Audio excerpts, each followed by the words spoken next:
Well, a very good afternoon, or evening I should say, ladies and gentlemen. Welcome to another Flight Data Sim live stream today. It's the 10th of September 2023, 4 minutes past 5 in the evening. We're back in X-Plane 12, the latest beta version and the latest version of the ZIBO MOD 737. It's been almost, I think, 3 weeks since I've streamed. I've had the busiest month, I think, ever of my life. My last stream, as you all well know, well, not all of you might not have watched it, but I've been in the process of moving house. I have a new job. Well, I say I have a new job, I'm still working at the same airline, but I start working at the training department next month, so it's all been action stations. I'm streaming from my brand new HQ. If you ask very, very nicely, I might swivel the yoke cam around so you can have a good look around and see what's going on here. I have a 1,000 megabyte download internet connection. It's absolutely epic. I can download a gigabyte in about 10 seconds. It's superb, and yeah, it should be a really nice smooth streaming experience for all of you. Now, I thought about what I should do today, and I thought, well, you know what, it's got to be the bread and butter of this channel, which is flying the ZIBO MOD 737. Several updates, and I had a look on the VATSIM events, and there's a Hannover sort of overload or flying event by VATSIM Germany, and I had a look on our destinations map, and I saw we'd not been into Hannover today, ever on a live stream, so I thought we'd best go visit Hannover for the first time. We're in Italy at the moment, no, northern Italy. You can see the Alps there, the distance. This is Milan Malpensa. The Aerosoft scenery is updated for X-Plane 12 as well, looking very, very nice as well. Flights are around 1 hour 20 minutes, and we followed real world procedures the whole way there. Let's see who we have in chat. Well, firstly, we've got Vision Thing, 16 months as a member. Thank you very much for your support. He goes, ooh, 16 months. Thank you very much. We also have a gifted membership from MGS1. Thank you very much for supporting the channel. And Corner Page, you have joined as a member on behalf of MGS1. Thank you very much for your generous gesture, and welcome on board Corner Page there as well. Who else we've got? Oh, yeah, sorry, 1,000 megabits called a gigabit. I've got, yes, it's actually 900. I slightly boast. It's a 900, but it's plenty quick enough for here, though. Upload, it seems to be around 100, but I think it's capped by YouTube at around 10 or 15 anyway, so I've not really changed anything, but it should be nice and smooth, that's all. Bulk Hogan, hope you're doing well. Just spent the day flying a PA-28 in 30 degrees heat. My packs are a small window flap I can open. Now, my new office is lovely. I am going to have to get air conditioning for next year. I'm not going to do it now because on the tail end of summer, I am absolutely sweltering, and the office is west facing, so setting sun here. I don't have blinds installed yet. I've got like an IKEA lick and stick blind up, and there's sun creeping through, and it's absolutely roasting. I don't know if I'm going to survive to the end of the stream. How's Jack liking his new home? He's around, but I think my girlfriend's just come back in, so he's just potted off downstairs, but I'll show you around the office shortly. Do I still remember how to stream today, Aaron? Just about. I haven't had any practice beforehand. I did a half practice sector earlier just to check the scenery was installed and the aircraft was updated and working as well there. That internet speed is nuts. Yeah, it's epic. I'm hoping it does, as I say, translate into a nice, smooth streaming experience as well. But yeah, otherwise, you know, I'll quickly turn on YoCam so I can sort of show you around here. So it's the same setup. Look, this looks very familiar to all of you. I've got my yoke here, the control column, but you can see the walls. Look, they're sort of beige looking there. I've got oh yeah, F1 champion. I've got a painting of Jack there. Now let me swivel around so you can sort of see behind. It's quite a nice big office. We've got a little wooden floor out there and a little bookshelf. There's my flight bag for work next week, my shotgun case there. Now my girlfriend's desk is going in that corner. I actually went to IKEA today to build that, and the desk was going to be a sort of his and her office in time, and I'll probably take some pictures and put them on Instagram there. But yes, I'll also well, no, I can't show you that because it shows you I won a shooting competition about a week ago, so I'm very happy to have won that. I was going to show you my medal, but it shows you where my shooting ground is. But yes, that's it in a nutshell. Anyway, LIMC, yeah, we're back. We are finally, after a long time as well. Yeah, was everyone in the UK? I don't know what the temperature is outside. It's about 28, 29 where I am, but it's the humidity. It is so humid. I am sweating buckets, like Niagara Falls coming out of my armpits. It's so hot there. Any plans to increase stream quality to 4K now you're on 1 gig? So yeah, I am going to upgrade because I only have 1080p monitors at the moment. I'm going to get the sort of, is it 2K monitors? I don't think I want to upload and stream in 4K. The reason is I don't want to use all of my PC's resources up. It's happily running at 1080p. I will go up to is it 1440? I think 1440 is sort of the sort of halfway house, nice quality if you're watching on a big 4K TV, and it shouldn't kill my processor power or anything like that. So we'll go from there. Yes, the classic magnolia paint. Yes, absolutely. Anyway, let's zoom on in towards the aircraft now. I just want to have a special shout out to one of my members and moderators, Tim Waters, today. I spoke to him this evening, and I know he's listening in here. I hope you're doing very well, my friend. Have a really nice evening with your friends and your family, and thank you so much for messaging me as well. I'm sure most of the members know exactly who Tim are, and even some of the regular subscribers too. So I hope you're doing well, my friend, and I'll send you a little message after the stream too. You have 1080p. I'm stuck with 1280, 1024 here. That must be a square there, Tom Hates Cats. My goodness. X-Play 12 looking very good today. Yeah, new update, several updates in fact here. As I said, last time I flew the beta was the members group flight, and the taxiing was a real issue. You couldn't really move. It was like it was taxiing around in custard.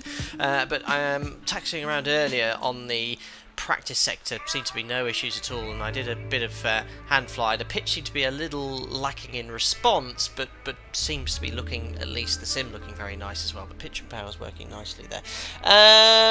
So happy to see some X-Play 12 streams. Yes, I had to come back into this stream as well, but I've got so many things I want to fly, and the streams, I'm my last day tomorrow off, but I've still got a lot to do. Don't forget, I've just moved house. I've got some stuff to do with my new job as TRE. I've got to go back as a TRI next month, so I've got to do some online courses for that, and I have an online course to renew my airport ID too, so I won't be able to stream for my day off, and we're super busy at the moment. We're still on the backlash from all of the disruption from the cancelled flights in the UK. It was nearly a week and a half, 2 weeks ago. Still recovering from that. So yeah, it's been very, very, very busy the last 2 weeks. Anyway, let's jump on into the ZIBO MOD 737. Yes, this is the Aerosoft scenery, as I mentioned at the start here, for Milan Malpensa. X-Play 11. You can see the textures are a bit there, but you know, it at least is a high detailed airport regarding taxiways and taxiway markings. It's okay, it's okay. Right, let's get the show on the road then. So we'll pop on the battery. We'll go down here, get the ground power connected.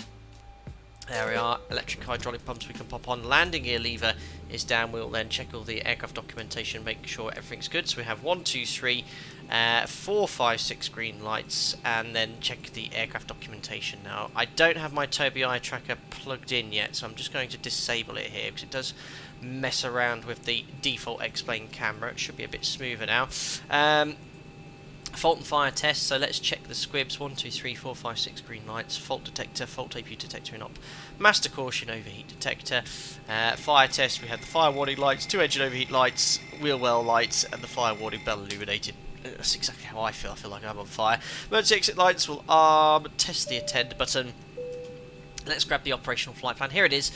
So it defaulted the alternative Frankfurt, which is quite far away from Hanover. I think Berlin and Hamburg might be more suitable. I think I put Berlin as my second one, so you can see, look, you need around 600 kilos less. But we'll base the alternate off Frankfurt, and German VATSIM events I find are usually quite busy, so I'm going to take about an extra 30 minutes to Hanover as well. I wouldn't do otherwise. The weather forecast is really nice, both in Milan en route and in Hanover today, but we'll take 30 minutes. So 7-8 standard, so 8. Let's take 9 tons of fuel. Well, it's going to make us quite heavy on arrival, but it should be below max landing weight. So 9 tons of fuel. And passenger-wise, we'll take 169 passengers. Just a random amount I planned for this stream. Should give us a zero 50, fuel weight of 57.9. 10. There it comes in. There it is. And we've got the fuel 2 coming up too. Touring 4x4, thank you. Should I get the walk around done? Yes, Might please. be a bit lacking as it's so early here though. Thank you very much, Touring 4x4. Yes, the senior captain's walk around in 2 minutes.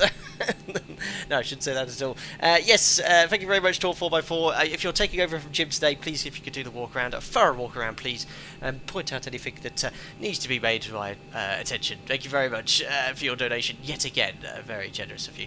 Right, fuel's being uplifted. We've got 169 passengers on. We'll start the boarding too. Bulk Hogan says, don't worry about checks, just sent it. You'll know if you missed something once you're in the air. Brilliant. Brendan, do you think you'll ever fly the Max 10 once it's certified to fly if your operator buys them?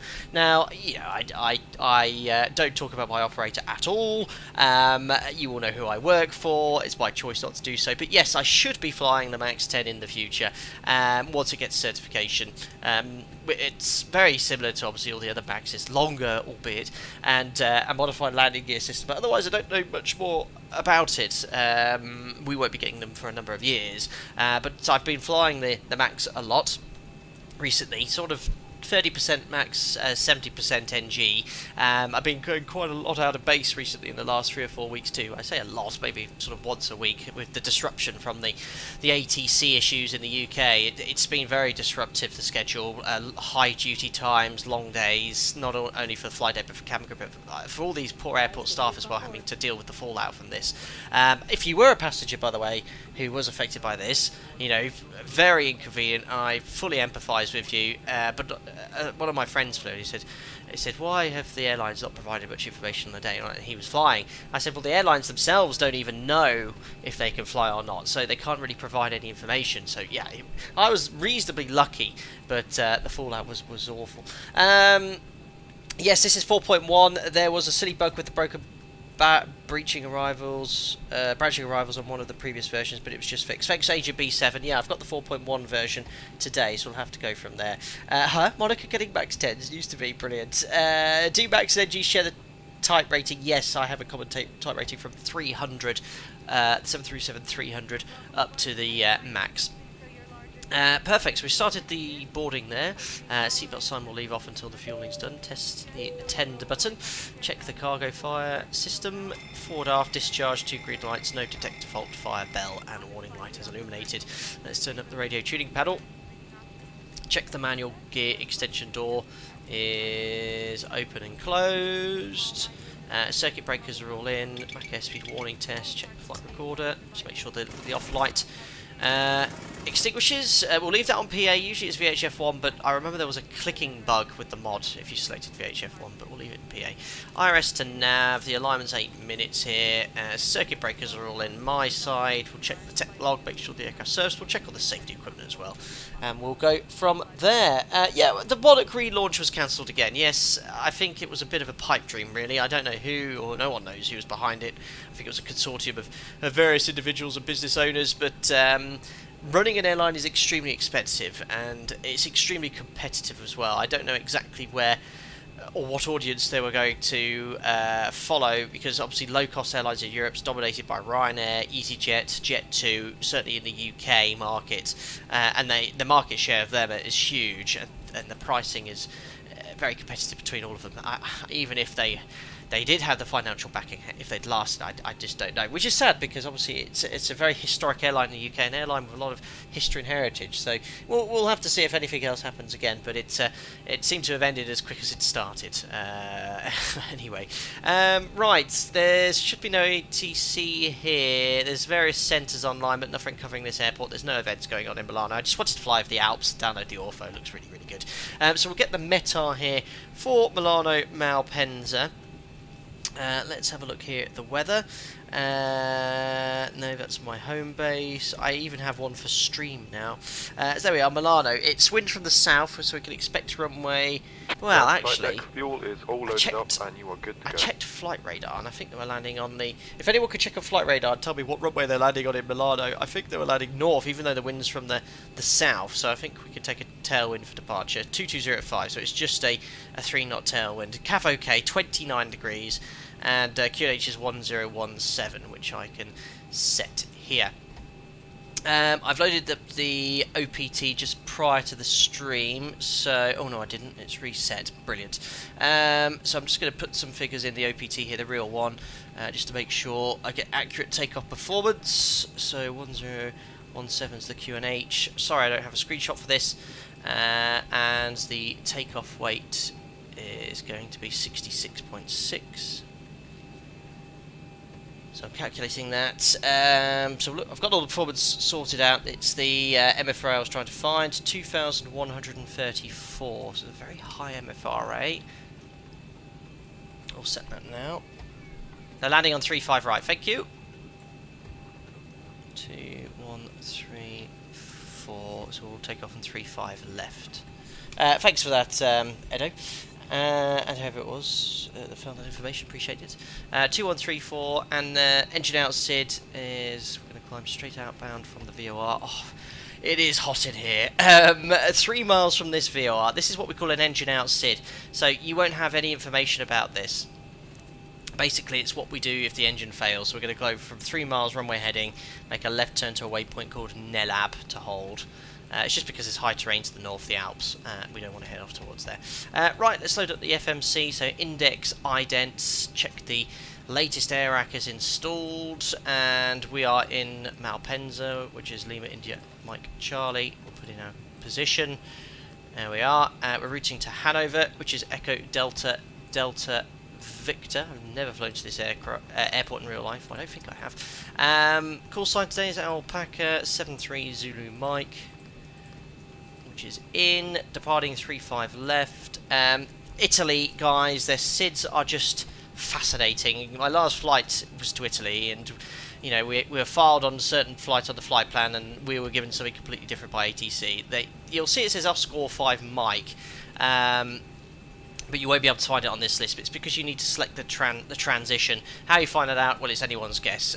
You need to look at the charts. So I've chosen the FARC 7 Quebec transition, and now you can select the Oscar 5 Mike. So you'll have to get that from ATC and go from there. So I've selected that. Oh, so what? Edo says it's the Urked 7 Alpha. I'll go with what you say, 50, Edo. 40, 30, Urked 7 Alpha. Thank 20, you. 10. If I can find it. Thank you very much. We'll go with that one. Thank you. Walk around complete. Captain Dodgy Dave has assured me that the tape he was applying to the wing will be perfectly suitable for our flight. Unbelievable. Thank you very much. Yes, tape he was speed tape. Speed tape fixes all Touring 4x4. Thank you very much for your $8. Very, very kind. Indeed, appreciate that. Thank you. That's another donation.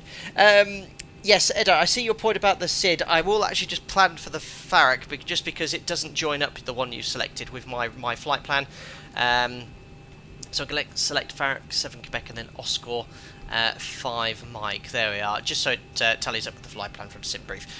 So from Oscar, it's going to be Mike 985 to Tagip.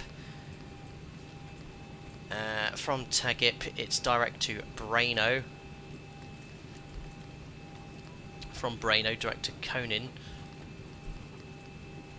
Konin, direct to Ernaz.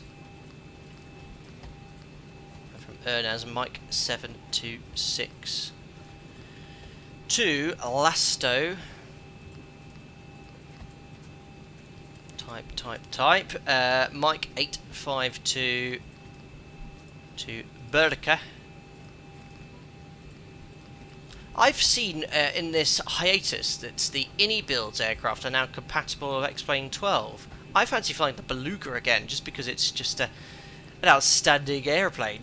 I also want to fly the Fearless 747, and I've been sort of seeing what's available from Microsoft Flight Simulator. I want to fly that massive, 12-engined German seaplane.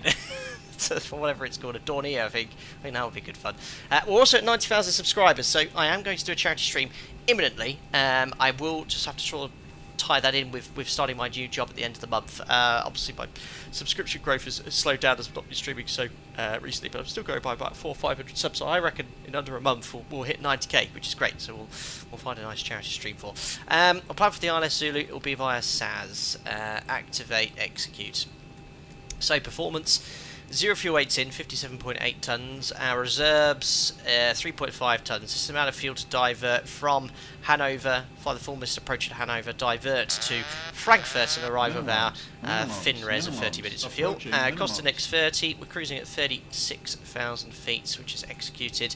That's in the FMC along with the elevation. Oh, Alex van der Pas, thank you very much for the 5 gifted members. We've got Blade929 joining, Gamer Diol, Hendrik D, Pablos D, and Stephen Gregory, all able to join as members. Thanks to the generosity of one of my members, Alex van der Pas. Thank you very much. And that was very generous. When I offered to pay for the duty, the customs, you said no. I feel really indebted. I think I should pay for that, but that's very, very generous of you to now gifted members as well. Thanks for supporting the channel, buddy. Wow. Right, 1906 top climb wind. The average wind, I'll put it in, but it makes hardly any difference because it's so light here. No jet stream around, so the average wind is 236 at 12. It'll make hardly any difference. at all. We'll execute that. Top of climb, ISA 8 degrees. Execute. Performance then, we just have a look at the OPT quickly. So we could take with 5 knot tailwind, 24k via Whiskey Bravo intersection at 34 degrees. And that should be 94.7. Yes, 95.6. What's got the AP bleed on? I better turn the AP on as well. V speed's 42, 42, 47. So 42. We always take the OPT if it's more than 1 knot.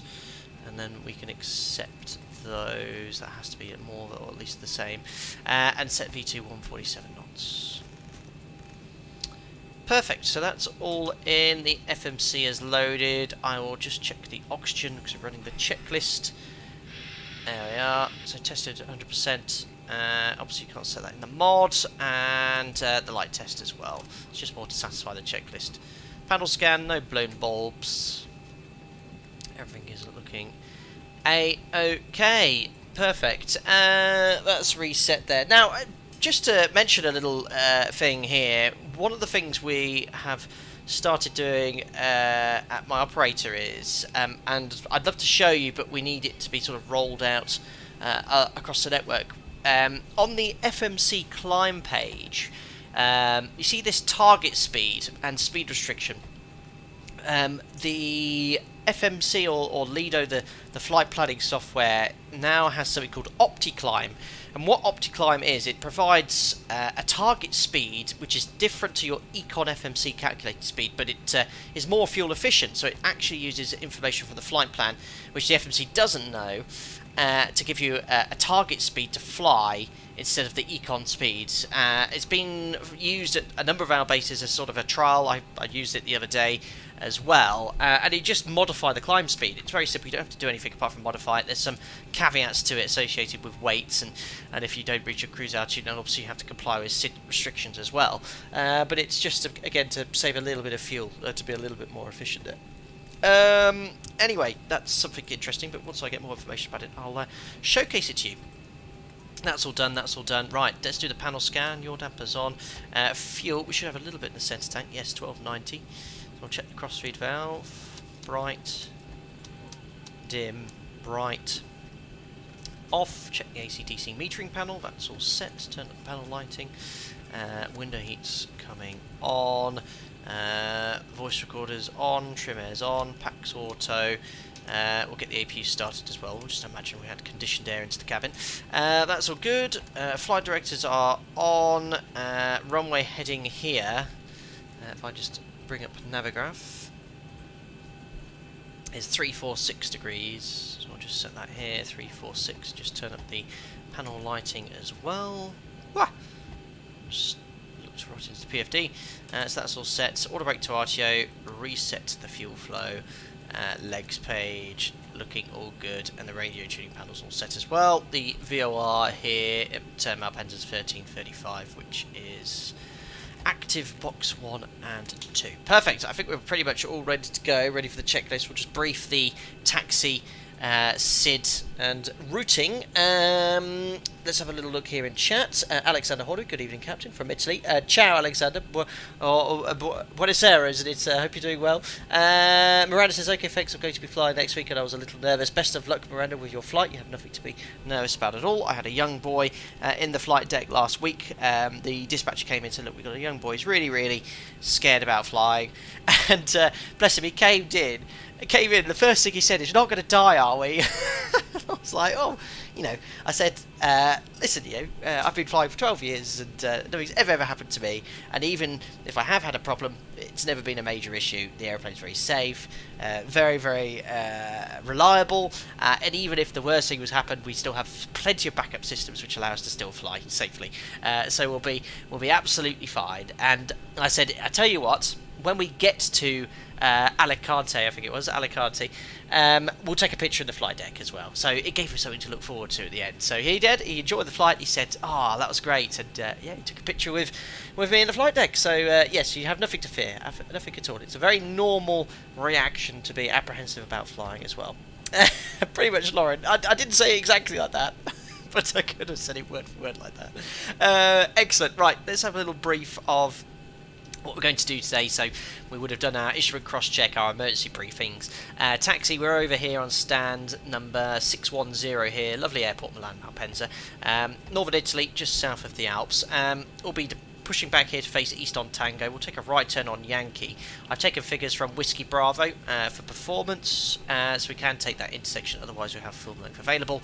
And the SID, it's classic Italy, so we're going to take the Farrac 7 Quebec RNAV SID, and this is an RNAV SID which takes you to Farrac for the rest of the departure. So this is climb on the track 338, and when you're above 1200 feet, left turn to intercept the radial 318 from Malpensa. So what I can do is set this course to 318 as a backup. And then we're going to go outbound on that radial until we get to 6 miles. We must be at or above 3,000 feet at that point. We'll just make sure it's in the FMC. Charlie point, and we have 1,800, and then the Foxtrot point for 6 miles, 3,000 feet. Left turn, max 220, which is coded. Outbound, or on a track of 224, 5,000 feet above on the 290 radial, so MMP 290, that's correct. Max 250, flight level 70 at the 270 radial, that's all checks as well. And then on a heading of 192, we're going to make a intercept to 50, the Farrac VOR 40, 90 above. 30, Sorry, 20, Farrac point, which is based on fog. 145, which we'll put this side. Thank you, ATC Swede. Looking forward to your stream. Thumbs up. Oh, thank you very much, ATC Swede, for your 65 Swedish krona. Very generous of you. I don't know any Swedish, so I can't say thank you in your language, but thank you very much. Glad you're on board, and we'll hopefully get you safely to Hannover. There we are. So I'll put 145 for the course, and we'll put the VOR there as well, 11045. Always like to back things up. FMC failures are incredibly rare, but if they do fail and you have conventional navigation to use, we always back it up for departure. So once we get to Farrac at above 90, we'll continue on the transition. So from Farrac, we're going to fly right 075 to the Sorono VOR. Why have I got 2 Farracs here? This is a bug. We shouldn't have 2. I'll delete that one and go execute. There we are, 23 miles. This is 25. Okay, it should be exactly the same, but the track's okay. To Serrano. From Serrano, it's direct to Olpa. 95 or above, and then to Oscore. We need to be 125 or above. We'll take the highest one, but we're well above that. If you want to find out the actual height, delete that temporarily. There you go, we'll actually be around 30,000 feet. So, a brief to SID. The rest of the routing, really nice. I chose this one here because I've downloaded Ortho for the Alps. We're going to carry on eastbound, overhead Milan, Lake Garda here, northeast towards Breno. This is Innsbruck here, yeah. Right over the top of Innsbruck. We'll try and find that infamous airport. Then we've got Munich. Is this Frankfurt here? No, Nuremberg. Ooh, get my map out. Carrying on northbound to Erfurt, and then over to Hanover here. So very, very nice routing. Flight time, as I said, 1 hour and 20 minutes. Right, we're due out 1 minute ago. Running a little late. Let's do the safety inspection and before start checklist. Safety inspection checklist. Let's keep Surfaces and international distance chocks. for a minimum this Check. trip. Try 2 tons. Maintenance status. Checked. Battery. On. Electric hydraulic pumps. On. Landing gear lever. Down. Ship's library. Checked. Safety inspection checklist complete. Perfect. Let's do the before start checks to the line. Before start checklist to the line. IRS mode selectors. Nav. Gear pins. Removed. Light test. Freight reverse is on. Check. Let's get going. Oxygen. Brilliant. Tested 100%. Yaw damper. On. Nav transfer and display switches. Normal and auto. Fuel. So just before we check the fuel, I just want to disconnect the ground power and close the door. So we always check the operational flying plan. We have 7632 required, and we've got, we took quite a lot extra, didn't we? I think it was 9 tons. There we are. Well, 9 tons on board, and we'll just make sure we've got the pumps on as well. Checked. Fuel pumps. 6 pumps on. 6 pumps on. Cabin util IFE galley power. On. Emergency exit lights. Armed. Fasten belts. Not So my again. water bottle. Oops, yep, that's not on. On. Window heat. On. Air conditioning. PEX auto. Bleeds on. Pressurization. So we have 36,000 feet, and 200 feet is set for Set. elevation. Pressurization mode selector. Auto. Instruments. Cross checked. Auto brake. RTO. Hydraulics. Normal. Speed brake. Down D10. Parking brake. Just Set. get this all set up. Stab trim cutout switches. Normal. Wheel well fire warning. Cockpit, plan Not acknowledged. again. Call me through the menu when you are ready. That should have worked because I did do the fire test during the start. Wheel wells illuminated. It does do Check. this sometimes. Radios, radar and transponder. That's all good. Set and standby with Set the and navigates. standby. Rudder and aileron trim. 3 and 0. Right. Takeoff briefing. Yeah, I see your point about the 30 minutes here. Right, that's a YouTube thing. I'm going to change that right away. It's on automatic. I'll tell you about that shortly. Sorry about that, guys. PA. Complete. FMC CDU. Set. N1 and IAS bugs. N1 and IIS auto. V-speed set. Stab trim. This. Set. Performance, weight and balance. Checked. EFB. Airplane mode Sorry, I didn't installed. check the trim. I didn't Phones. set it. Look, 6 Off. units. I'm too busy Flight trying deck to fiddle with the windows and adverts. cockpit door. Closed. Doors. Closed. Passengers. Seated. Before start checklist completed to the line. Right, guys, YouTube in their effort to pawn off their content creators have updated their adverts policy, and I've just set it to automatic. I'm not changed it all here, and I think I'm going to change it now to manual. It, by default, places ads every 30 minutes on the live stream. This is unacceptable, so I am going to disable it. It certainly goes all green and happy. Yes, let me just do this here. So schedule mid-roll ads at a set frequency, no.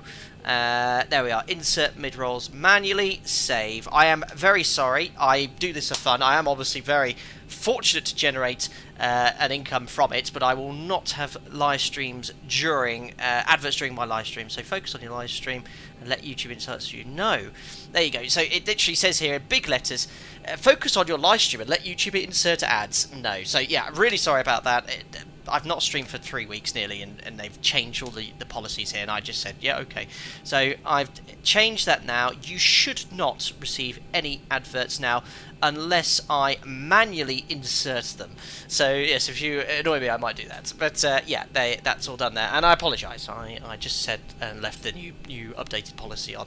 There we are. So that's all done, and we shall now check for ATC. Yes, no need to apologise. You weren't aware. I knew they changed 2 tons. I got an email, and the thing at the top when I went to the streaming video said, YouTube advert policies have changed. What do you know? And it's just one of those full of terms and conditions, blah blah. And I was like, yeah, accept. I didn't actually realise by default it now adds adverts every 30 minutes unless you disable it, which I have now done. So yes, there will never be an advert during a stream unless I do it. Or if you have YouTube Premium.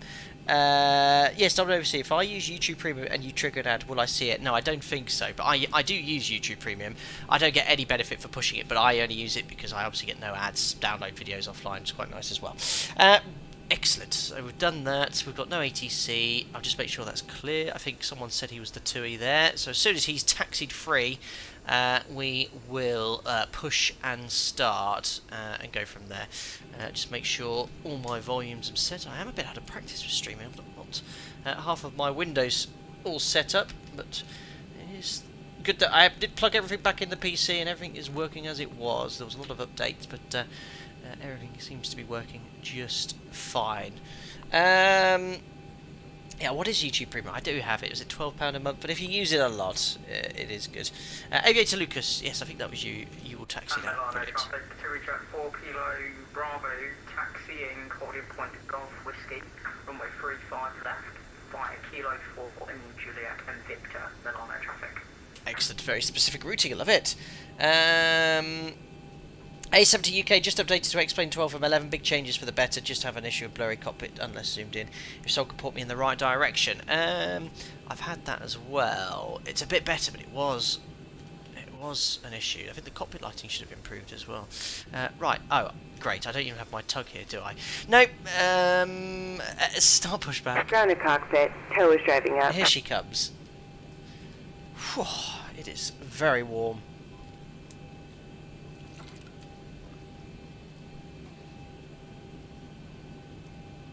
Pretty much 0321 short.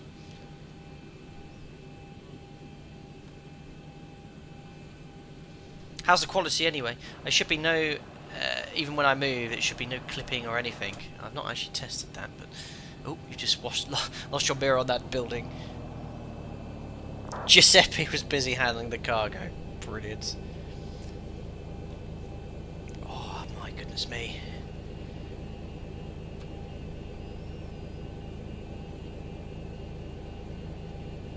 Two Tons, I cannot sympathise with your current heat situation after the 3 months I experienced this summer. I Okay, remember you all telling doors me and the hatches heat are you've closed. experienced. Ready to connect. Excellent, looks great, no lagging. Yes, that's what I like to hear.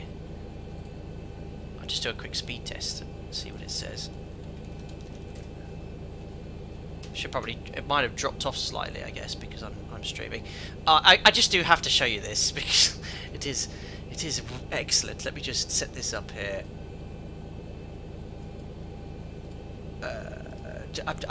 I'm not showing off, but this is the first time I've ever had anything.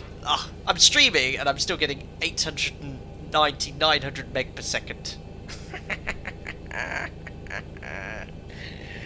Oh, that's great. And my upload, 50, 52, 60, 65. It's around 100, I think, when I'm not streaming. So yeah, it's sufficient for my needs. Very good. That is very satisfying. Right, did he say... I'm losing track here. Did she say ready for pushback? Better go below the line. Before start checklist below the line. Air conditioning packs. Off. Anti-collision light. On. Parking brake. Oops. Set. Transponder. Alt off. Before start checklist complete. She said set parking brake, didn't she? When it wasn't set. I know, 2 Tons, yeah, I should have no excuses when Microsoft Flight Simulator lags. Is she going to lift us up? I'm a bit behind. Yeah, we're being lifted now. Perfect. Who's your internet provider? I'm with BT.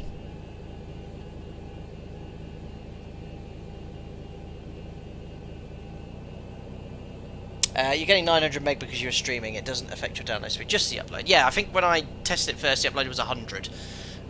Again, I think when I started streaming at my old house, and bypass pin inserted. Release parking my brake. upload speed was 10. so it's 10 times as much now. Right. Parking brake release. That's young Edo. Euros, very good. I Starting slated pack pushback, start today. and Yes. you may start I've only been engine. sat here with the APU completely off for 3 minutes. Inbound runway 35 right.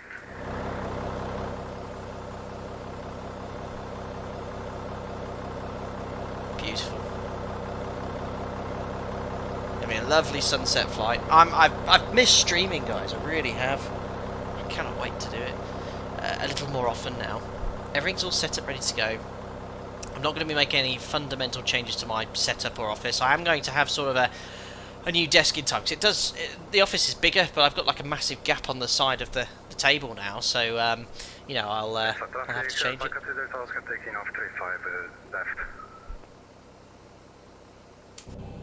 Yeah, got to love full fibre from BT. I've been with BT always. They've been generally, well, I say generally, no, for me personally, I've never had any problems with them. I have had a couple of internet issues in the past since I started the channel, but the engineers came out, fixed the issues quickly. So yeah, this is it's great to have these sort of speeds. Right, should we start engine number 2? Yeah, I think Explain 12 is looking really nice.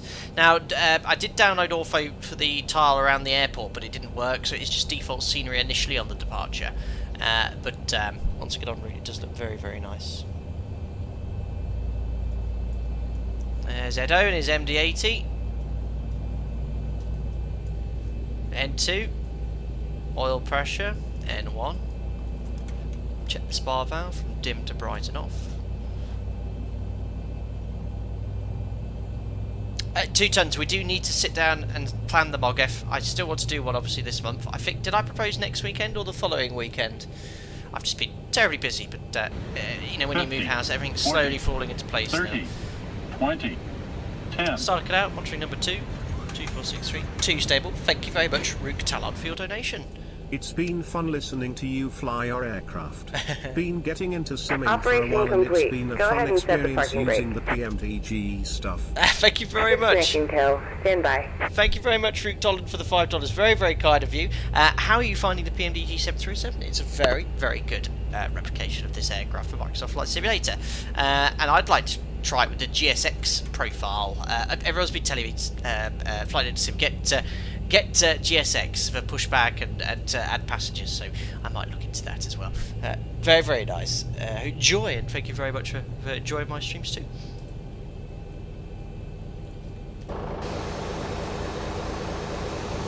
It's looking good. Explain. Very, very nice.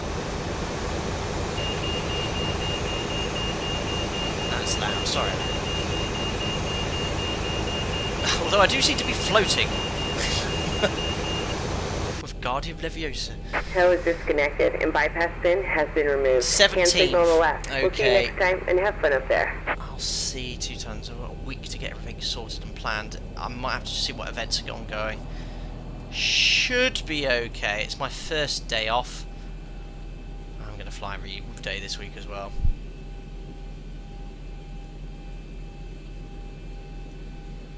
Right, just make sure we get the pin.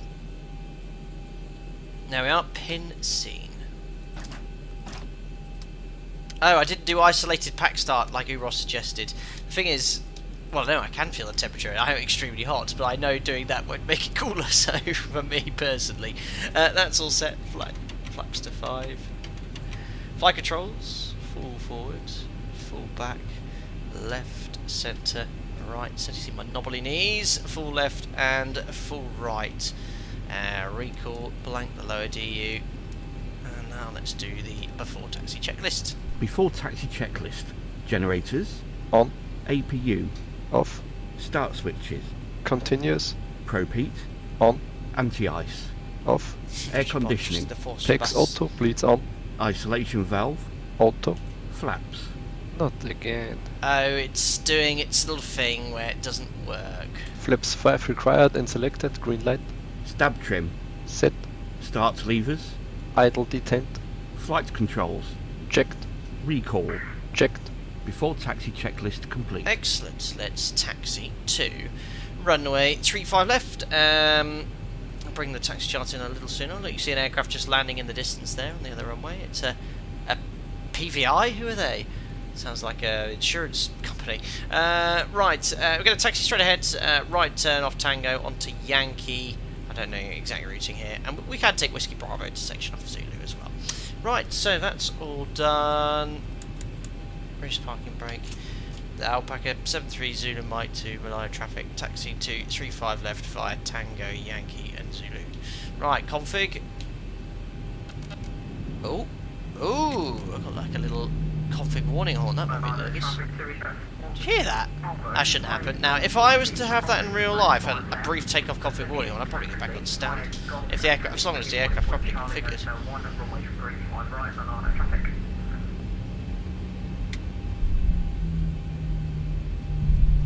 Yeah, they've definitely fixed the taxiing. It's not moving around like it's in treacle. So first right here, Yankee, and so this is the Aerosoft scenery I purchased quite a long time ago, I think. I think most X-Plane 11 sceneries are compatible with X-Plane 12.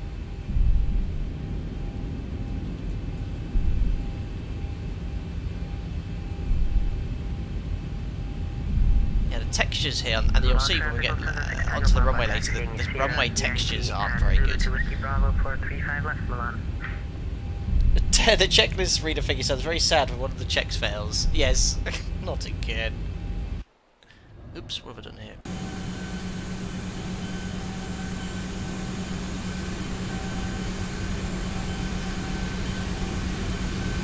Yeah, it's taxiing much better now. Clouds look much better in X-Plane 12. I do prefer the sounds. This. They're wicked.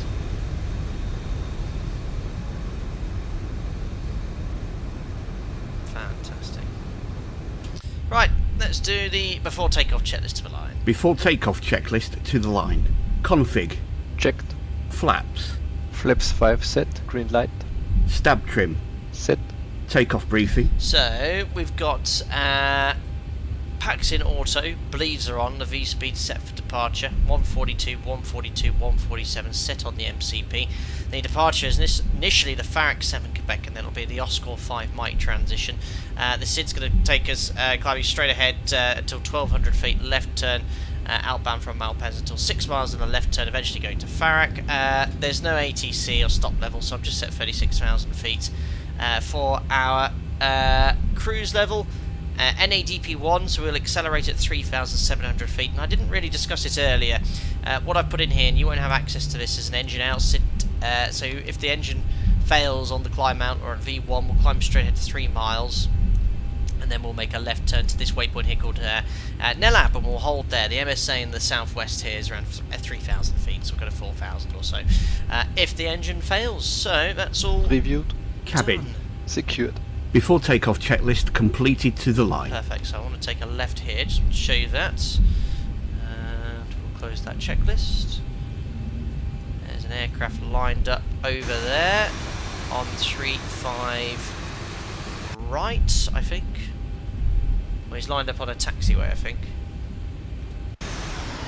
Yes, that aircraft has lined up on a taxiway. I was holding on a taxiway. But we plan to 35 left, and we'll go from there.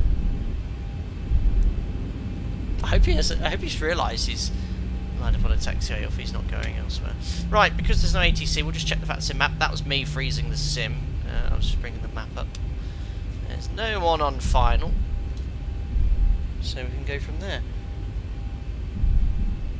So, we've got our takeoff clearance. Milan traffic subject 4 Kilo Bravo, considering taxi Charlie Hotel 1 back in cockpit, just want to get bacon sandwich. He wanted to get a bacon sandwich. I've never heard that. Right, below the line, we're being cleared for takeoff. Slight 50, tailwind. 40, Oh. 30. This is 20, a friend of mine 10. who I've known for a long time. Thank you, James. Greg's on you next, mate. Love you. Cheers. Yes, I met James after work the other day, and is it me or you? Oh, it is on me. Yeah. Did you buy Greg's? I can't remember. I'll get Greg's next time. Thank you very much for your generosity, and I'll get the sausage roll next time. Thank you. I'm very concerned with this high-speed aircraft taxiing in that direction. Let's go below the Before line. takeoff checklist below the line. MCP. Set. Transponder. TARA. Strobe lights. On. Landing lights. On. Before takeoff checklist complete. That guy's taking off on 35 right, so we'll go from now. Right, let's go. Checks complete, timing. Perfect. Let's make sure I'm in the sim. Stabilised. Yes, we're good. Set takeoff first. Now back set 30 line. Take it on 35 left. Take off first, set indications all. Oh, it's Tokes and chat. I'm out of practice. I've not had to say that for a while. 80 knots. Check the 3 forward pressure.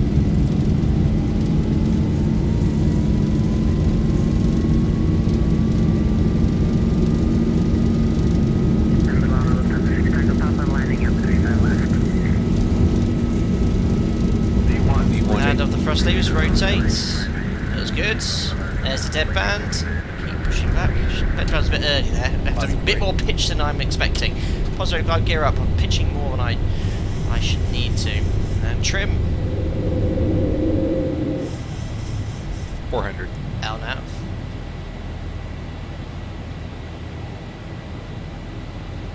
There's the left turn. Nice. Oh, it looks very autumnal down there. Oh yes, I think the X-Plane 12 trees change based off the season now, don't they? So remember, it's an ADP 1 will accelerate to 3,000 feet AGL, which is 3,700 feet on the altimeter. I'll do a flyby in a second. I'm just get stabilised outbound here. Just make sure we're in trim. Looks good. Looking good, isn't it? Beautiful. So the speed's trickling up there. I'll just get back onto the flight directors just to make sure it's sort of flying around V2 plus 20. But there is 3,000 feet above the ground, so we'll bug up. Set standard. Passing 3.8 for flight level 360. A beautiful evening for flying. Lovely and smooth. V2 plus 15 accelerating. Flap 1.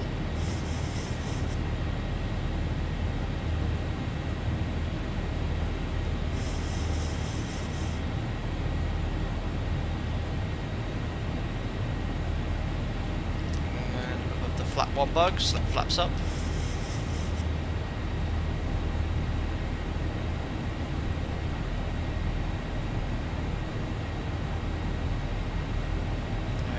turn. Oh, it's flying really, really nicely. It's so smooth. And when these conditions are smooth like that, this is how everything looks. The ASI's dead still. No massive fluctuations in any wind or turbulence. The replication of flying in these conditions is really good in the sim. Really nice. It's flying very, very nicely. Flaps up no lights, VNAV, so we'll accelerate to 220 now, which is the maximum speed for this turn. This is a default tile here. I mean, obviously, if that was ortho, it would look a lot better, but that's because of the Payer airport I use, so I could get a compatible ortho tile. Certainly not in time. We've overshot the magenta line slightly. That is probably just the mod not drawing the line quite as accurate as it should be. Boeing don't recommend engaging the autopilot during a turn. You can do, it's not prohibited, but it recommends that you are wings level. Just overshot the turn ever so slightly.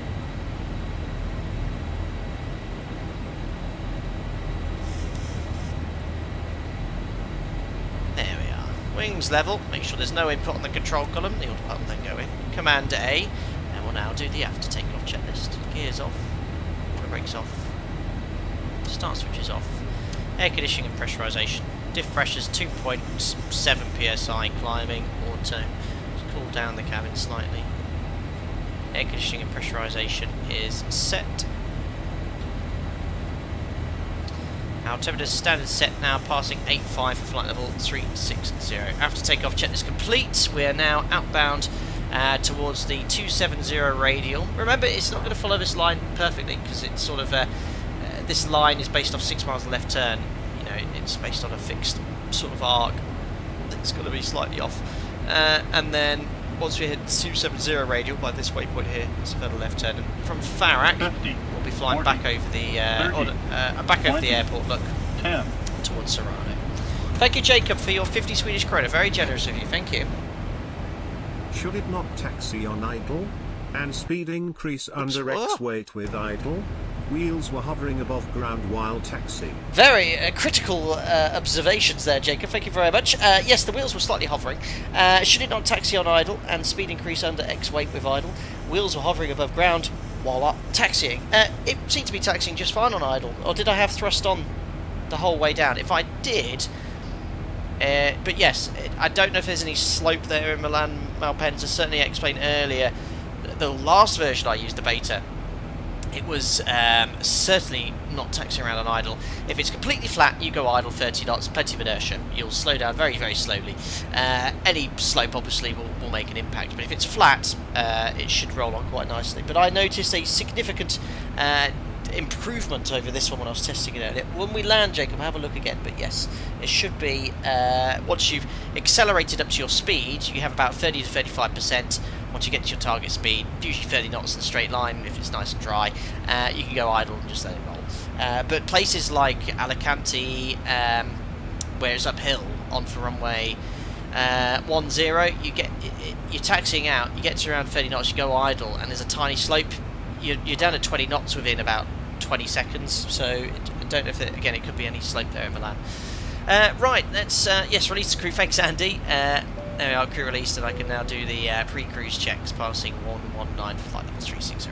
So, fuel, 6 pumps, lights can come off, verify the APU is off, pressurization's now 4 psi climbing, temperatures are all set, release the passengers, recall, checks complete.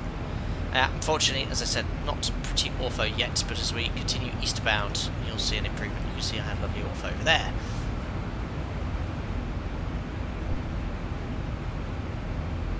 Hi Longcat, hope you're doing well. Keep it cool just about, / hardly at all. I'm roasting here. Seems to be a little better. It was very hot earlier, but yeah, it's. I'm looking forward to some cooler weather, for sure.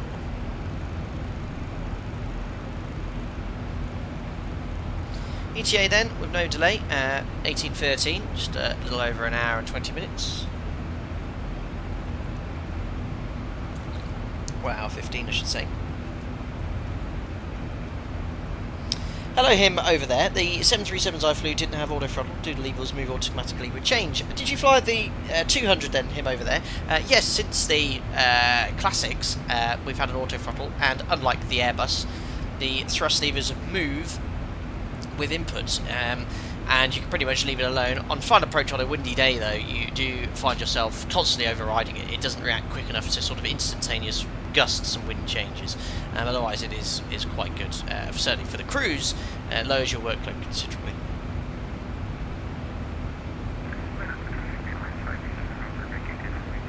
Base day Bob, you need a window in your room to dissipate the heat from your PC. Window is open.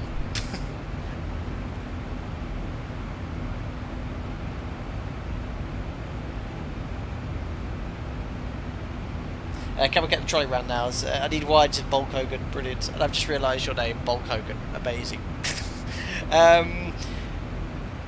Simon, what goes into the selection of a call sign? I get the alpacas, VCP is alpaca, like EC is EasyJet, for example. But the numbers and letters after. For me, I just choose 2 numbers and 2 letters. I went for 7-3 ZIBO MOD today. Sometimes I just go something, nothing original. There's no special fault, they're completely random. Generally the call sign is assigned to the route, so if I do the same route from my base, a few days later it's the same call sign, and sometimes they change them, sometimes it's the same call sign for years, but there's no fault behind it. So sometimes it's the flight number. ZIBO Master. Tell me we said ZM. Yeah, we'll go with that. Hi Eddie, hope you're doing well, buddy. Yeah, Lauren, of course in America you only use numbers, and then you go 3528. 73 Zulu Mike. But yeah, in Europe we do have some. I sometimes have 4 numbers. The best ones are a single number and 2 letters.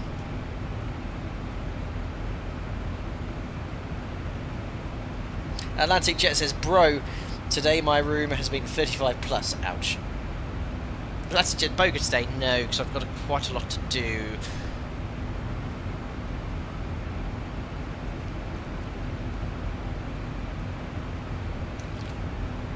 There we are. Best look down actually, we've just flown over the air. Ah, sorry everyone. I missed it though. And there's the line of the ortho tile, look. Now it's beautiful ortho 4XP. And look over there in the distance. Yeah, that does look very nice. I do like ortho. I do prefer the appearance of ortho and XP.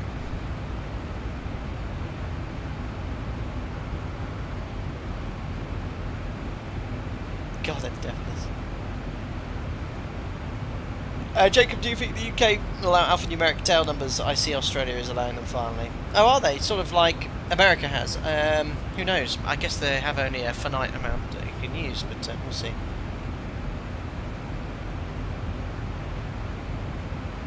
Yeah, look at that. Clouds look good as well. That looks really crisp. Yeah, slight haze, great ortho quality for flight level 200. That looks really nice. As long as you take the time to download the ortho. Beautiful. So let's see the routing now. We're going to carry on eastbound, gain some height, and then we'll make a left turn. And just the west of Lake Gardaver, we'll be flying there. We're sort of looking left and backwards. Lake Maggiore. Ah, Lake Como. Oh yeah, everyone's heard of Lake Como. There we are. Lake Como here, and that means Bergamo. Milan Bergamo is going to be coming up. There's somewhere. There it is. That airport there is Milan Bergamo. I might or might not have visited this airport. Yeah, and then you always have this airport, then Lake Como to the left. Beautiful. You've also been there. Lake Como is beautiful. Yeah, I we'd like to go to Lake Como. Yeah, my girlfriend's been. I've not yet visited. Really nice.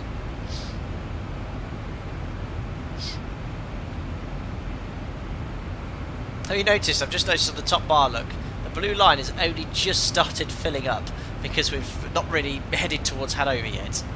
Because the SID took us right over the top of the airport, and now we're going east. Will, you pronounce Maggiore is going to give Edo an aneurysm. Brilliant. Oh dear.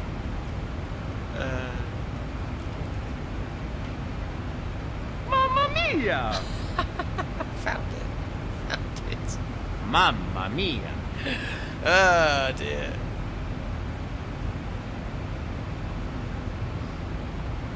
WOC the Captain, did you hear about the new RNAV waypoint near Krakow? I have not. Tell me more. Tell me more. Is it rude? You have enough altitude for a barrel roll, says Bulk Hogan. I don't do barrel rolls on live stream. I've once done it, and because of that...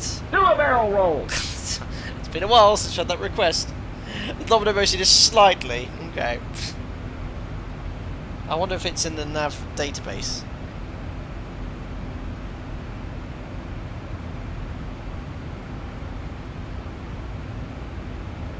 Oh yeah, I've heard of the Offuck waypoint. Yes, that's Krakow. Oh, then could one of you? Brand new waypoint is named.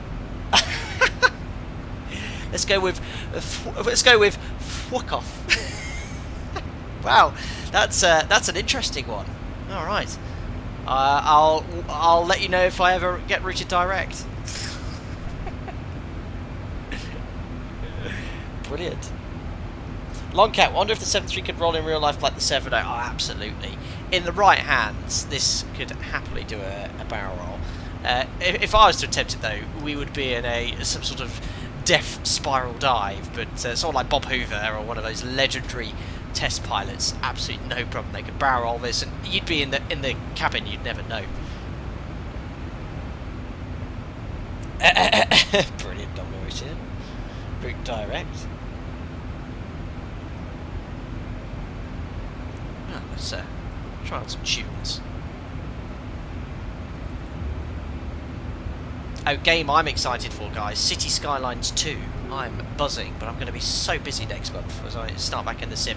I've actually got my my training sort of planned back to me now, so I know what I'm doing when I go back, because I left the training centre in 2018 to do the command upgrade. It's been 5 years since I've instructed. 7 years since I did the initial course. Now my TRI has expired, so I have to do a renewal. But obviously, if I was to jump straight into the sim and do a renewal on my first day back, I probably wouldn't fare very well. I need to get up to speed with running sessions. So I have an observation session first. So I'm just watching a simulator session, the briefing, the session itself, debriefing. I then have 2 sessions which I run under observation. And then I have something called a renewal, or an AOC, assessment of competence, and this will renew my TRI license. Now, it's not much. I was actually hoping for a bit more, but I'm sort of going to go in on my free time. I know a lot of guys in the training centre, some of the good friends of mine, just saying, look, can I just jump seat the briefing so I can just make some notes, get up to speed as well. I'm really excited. I'm really looking forward to getting back into it, because my previous role, look at that, my previous role as SFI taught me everything, but I've not been instructor for 5 years, so really looking forward to it. That looks really good. That very crisp.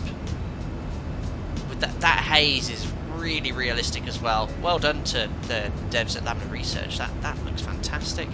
Really, really, really nice. Wow, superb. This is zoom level 16. Now, obviously the sun's setting, so you're going to get the best quality of the, well, the best detail of the colour on the land. But that's spot on with the sunlight there. Wow.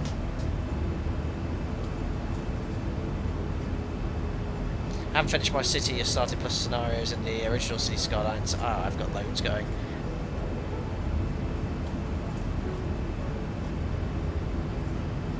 No auto-ortho, still downloading it manually. Let's have a little look outside of this.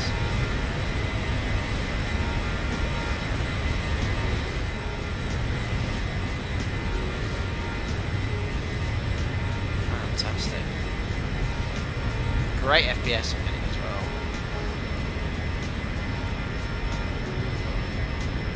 Although YouTube's compression isn't doing it a ton of justice, no, you're seeing a lot. You're not seeing it as much as well as I do. Oh, direct to decrease. Yes, that's Delta India Kilo. Yeah, that's well known. Alps coming into view.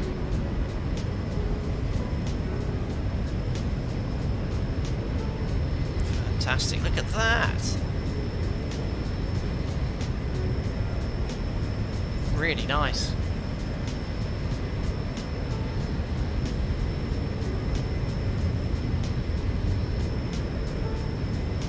Mate, this looks good. It does look really good Zensim Pilot. This is just X-Plane 12, Ortho 4XP. That's it. Nothing else. I'm not using any textures or any other things like that. I'm a fan of doing... I don't like adding lots and lots and lots of plugins. I think they often cause issues and compatibility issues and crashes and things like that. So I just have the bare basics. What do I have? I've got X checklist, which is just a checklist reader for when I'm in a different aircraft. This is for my radio tuning panel. X pilot for VATSIM, AviTab, better pushback, FlyVlure, which gives me the landing rate calculator, the volume control, head shake, which I like, SAM, which is for all the jet bridges, isn't it? Train radar, skunk cross updater for another aircraft, and then you've got the thing for the mod. That's it. KFC Turbo question: do you ever tune into commercial radio stations like BBC Radio 1 whilst flying long legs? No, nor can you. The ADF receiver is capable of picking up AM radio if you wanted to listen to that, but unless you want to hear, so it sounds like a bazaar in Asia to the radio stations. But I don't know any of the frequencies anyway. Really nice. There's a few iffy looking clouds here, but you know, the sun's getting low. Sort of the shadow here, the darkness of this side of the aircraft is really nice. I don't know if you can hear me. It's probably a bit too loud out here, isn't it? Fantastic.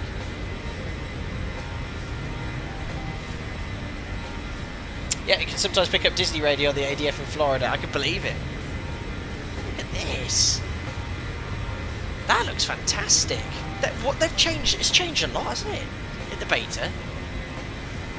Oh, that's where the 737 looks prettiest.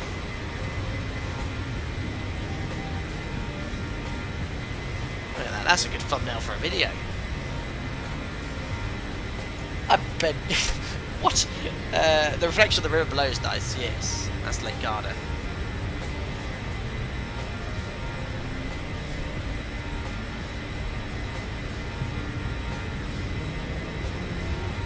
So superb. Look at the shadow of the skimitar on the fuselage here. Very nice.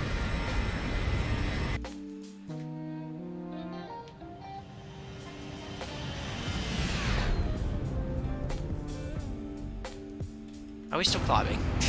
Want to go. I've not really been concentrating here. Ah, the sun's obviously, yeah, obviously that would be brighter, but the haze here in the valley, really, really good.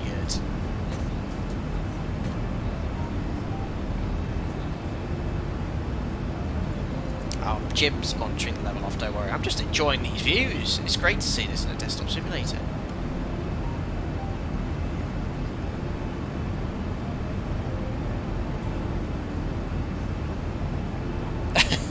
Cheers, Bonk.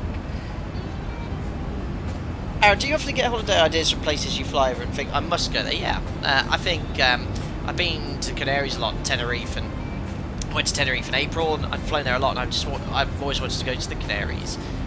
So yeah, I'd like to go to Croatia now. I've not flown to Croatia for a while, but flying to Greece, we often go for Croatia, and it looks so beautiful there. Minimums, approaching minimums. Awesome. Thank you very much, Richard Wormsley. 41 months as a member. Wow, that's a serious amount of time. That's almost 3.5 years. I can't work it out quickly enough, but thank you very much for your contribution as a member for that entire period of time. Thank you. Great to see you back. What's the current recruiting levels like in the industry? It's extremely good. That's all I can really say. There is significant demand for flight deck with all regards of levels of experience. You know, cockpit lighting's very dark, isn't it? Flight deck wise, my operator, they need a lot of captains at the moment. They're short of experienced crew. but they're recruiting a lot of guys who have finished flight training as well, a lot of cadets as well. But yeah, it's a good time to finish your flight training as an airline pilot. There's a lot of opportunities available. I see a number of airlines are starting bonded ratings as well, paying for certain amounts of your training. I think British Airways, Aer Lingus I've heard, and TUI have a very good sponsored flight training scheme, so keep an eye out on those if you're a budding pilot as well. You can of course go the route I did, which is take a flight training loan out, which I took out with the school. I do realise it's a lot more expensive now. I did my integrated flight training for about £75,000, took a loan out and paid that off over about 5 or 6 years.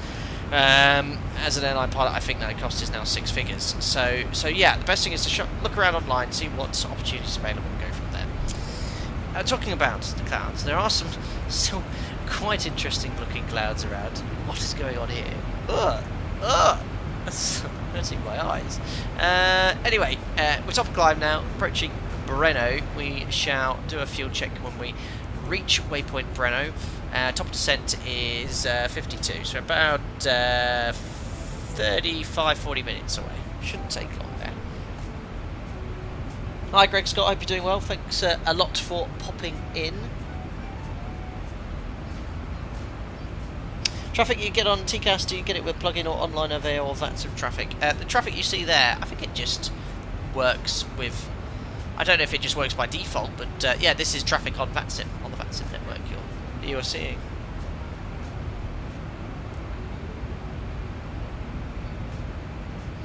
Logcast Sword even gave me a job last month, so save things as possible, that's my attitude, buddy.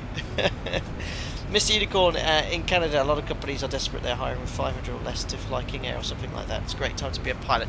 I know, obviously, in the US, I don't know if it's the same as Canada, have they relaxed the 1,500-hour requirement now? Modular you can do for 80k now in the UK for CPL MEIR. It's a lot of money. This is default weather. I'm not using Active Sky at the moment. I found default weather's actually alright. We'll have to see how things progress. Traffic there climbing.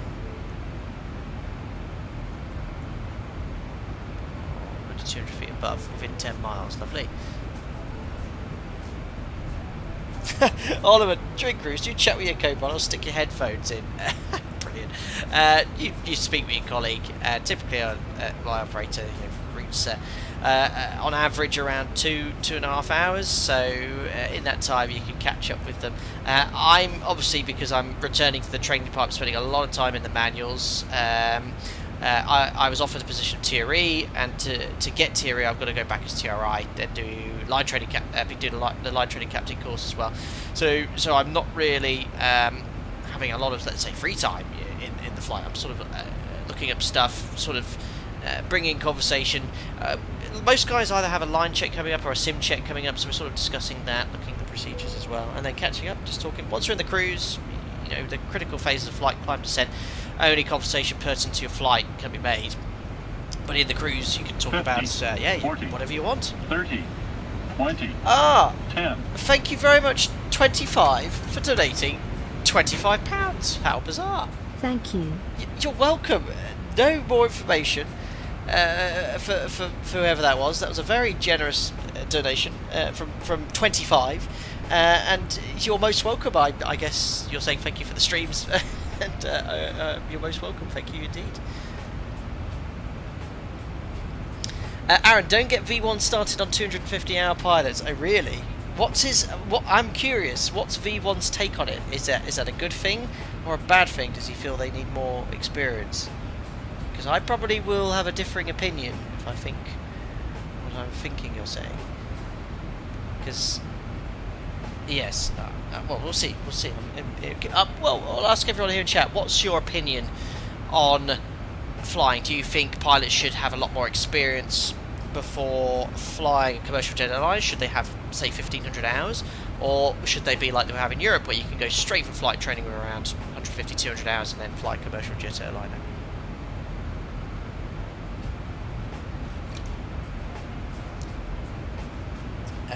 Bonkoga, do you use level change or vertical speed more often? ATPL syllabus discusses both, but mainly focuses on using vertical speed in flight at the NG.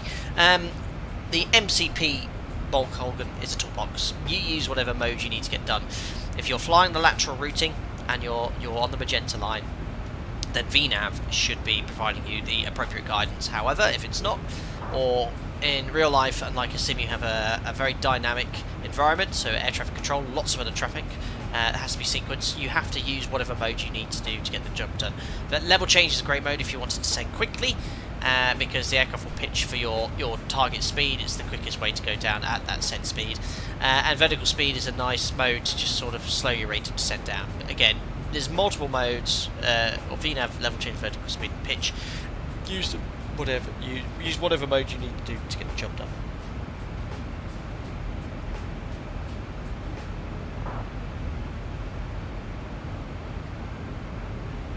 A bad thing in his view, from what I understand. Getting into aviation is expensive enough as it is, so asking 1,500 hours feels like gatekeeping. Agreed.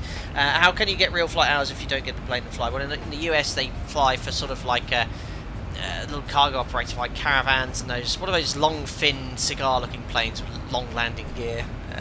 I've never flown on a stream. I agree, T7 driver. Tempted to say spending a while as an instructor or survey pilot is an advantage to anyone heading to the airlines. That said, 1,500 is a lot. I think 200 hours is okay. 100 at PA28. Exactly as Aaron says, different landscape in the US for our building. They need to learn some, and if the training and support, that's one of a few hours. Pilots, agreed. I think flying commercial jets is a completely different ball game. So, Metroliner, that's the word I was looking for. So it sounds like, I mean, I have probably a differing opinion here than V1. I don't know exactly what he said, but I think he's probably thinking experience is probably a better thing. I, on the contrary, think that a requirement to get 1,500 hours is not a justification for safer flying, commercial airline flying. I, in fact, think that 1,500 hours teaches you bad habits as not a commercial airline pilot, but as a GA pilot. So you get sort of hardwired and muscle memory in thinking of flying a general aviation aeroplane. And I've seen it myself as an instructor, as an SFI. I've flown with guys who have a lot of hours flying experience, and it takes them a very long time to kick GA habits. So things like coordinating turns with rudder, absolutely very important in your Cessna, your PA-28. You do not touch the rudder on a commercial jet airliner when to coordinate turns. You only do it to decrab during a flare or to counteract in the 737 an engine failure. And I think in America there have been a number of accidents and incidents which have been attributable to the fact that these guys had a lot of hours flying GA aircraft. Now, I only say this because if you look at Europe, where I myself joined my airline with less than 300 hours, as did the majority of my colleagues, and at that sort of level of experience, and certainly airline training today is very much tailored towards getting your commercial jet airliner experience in there. You've got the is it MPL course, where you don't actually fly ever solo. So yeah, I for one think that 1,500 hours is well, I think it's ludicrous, really. Another thing I can tell you about hours and experience as well. Hours and experience does not necessarily correlate with quality.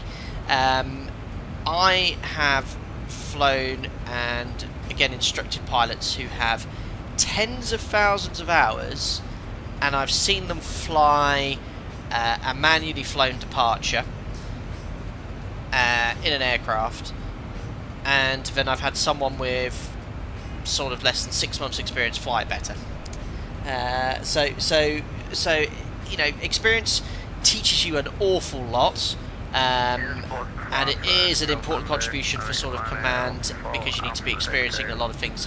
So one thing I will not I will say is for command, yeah, absolutely. I think that we need 3,000 hours here. I think it doesn't want to be any less, because you need to be exposed to different scenarios and situations as well. But if you look at old aviation systems, let's take for example the world's worst aviation disaster, Tenerife air disaster, where the KLM ploughed into the Pan Am, the two jumbos. That KLM captain was he the chief pilot on the 747 fleet? It was on the front cover of KLM's magazines and all those sort of things here, and then really root cause analysis of that accident, sort of lots of different factors, but ultimately it's his sort of go-mindedness which sort of stuck inside the plane. But yes, for me, I think 1,500 is too much, whether 300 is too little. I don't think it is. I think airline training is pretty good these days. But anyway, there we go. I'll have a look here in chat. I missed the fuel check. We'll have to do it again later. I'll go straight on the flight. It's quite an interesting conversation. There are many guys doing hour building, just burning holes in the sky. I'm trying to fly accurate approaches into airports, challenging myself. Very good, Bonk Hogan. And best of luck with your hour building, and I hope to see you one day. Jacob, I absolutely hate hearing. Well, back on the classics, not sure what you're referring to. Edo80's online, excellent, I'll listen for a ping. Paul, love your streams, Captain. I've also turned to your videos for guidance on how to fly 737NG. I now fly FDS full scale Max 8. Very cool, Porky. I'd like to see a picture of that. Mr. Unicorn, I spoke with a retired US Navy pilot, and he said he would take anyone with 250 hours, but who has flown in North Canada and could get cold climates over someone with 1500. Yeah, again, don't get me wrong, these 1500 pilots are probably really good GA pilots, well, they're excellent GA pilots, but when they start flying commercial jet airliners, where it's a very regulated approach to flying, it could be an issue. It's fact certain European airlines which shines the policy has had 0 crashes with fatalities says that's just it works. Ross agreed, that says it all, doesn't it? Been too many accidents caused by pilots treating airlines like a Cessna. That's what it boils down to, I think. Lauren, you're supposed to call them. Oh, I've always waited for the ding on VATSIM. Anyway, I'm going to aviate, navigate, communicate. I'll do a little fuel check at Conin here, check the progress. We've been chatting away here, which is great, but look at the fantastic views we've been missing. Where on earth are we? As I get my map out, reassuring words, I know. Just approaching Munich here, down to the just north of us here, so we'll say goodbye to the Alps. But doesn't that look fantastic?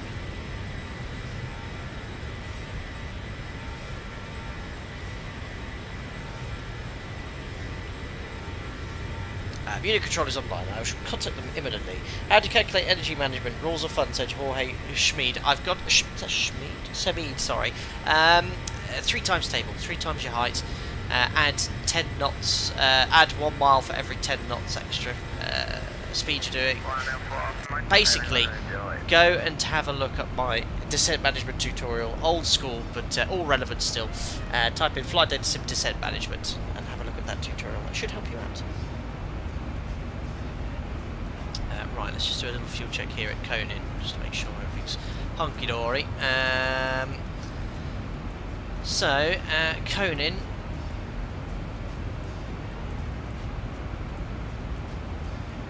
There we are, 36 minutes airborne, 35, look at that, perfect. We should have 5 tons, we took 1200 extra, so we're looking around 6.3 in the tanks. We have 6.7, so we've got an extra 400 kilos, lovely.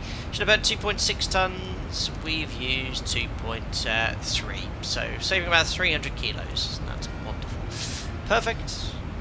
Let's check in with Munich control. I've got Munich approach, Munich centre, 129.1, this is Munich radar. We have Super DLC, but not in the ZIBO mod, unfortunately.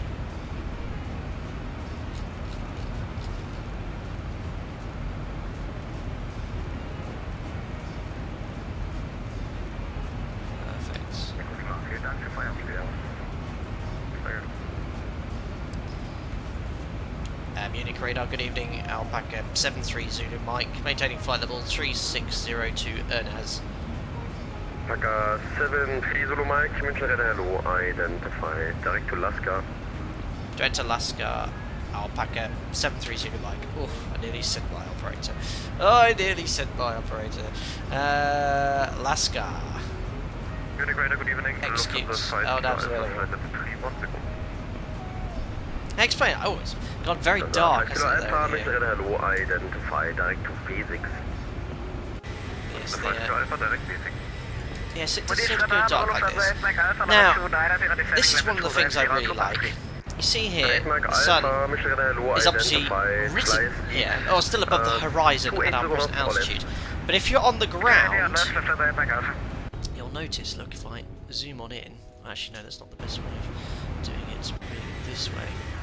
I zoom on it from the plane here, go to the ground. You'll notice, look, the sun is setting. See how it's setting? If I come up, it's brighter. And that colour is really well modelled in X-Plane.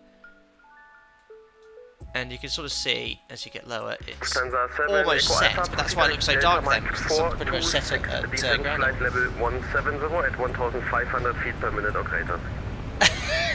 Lawrence, he gave you a shortcut for calling him. Brilliant.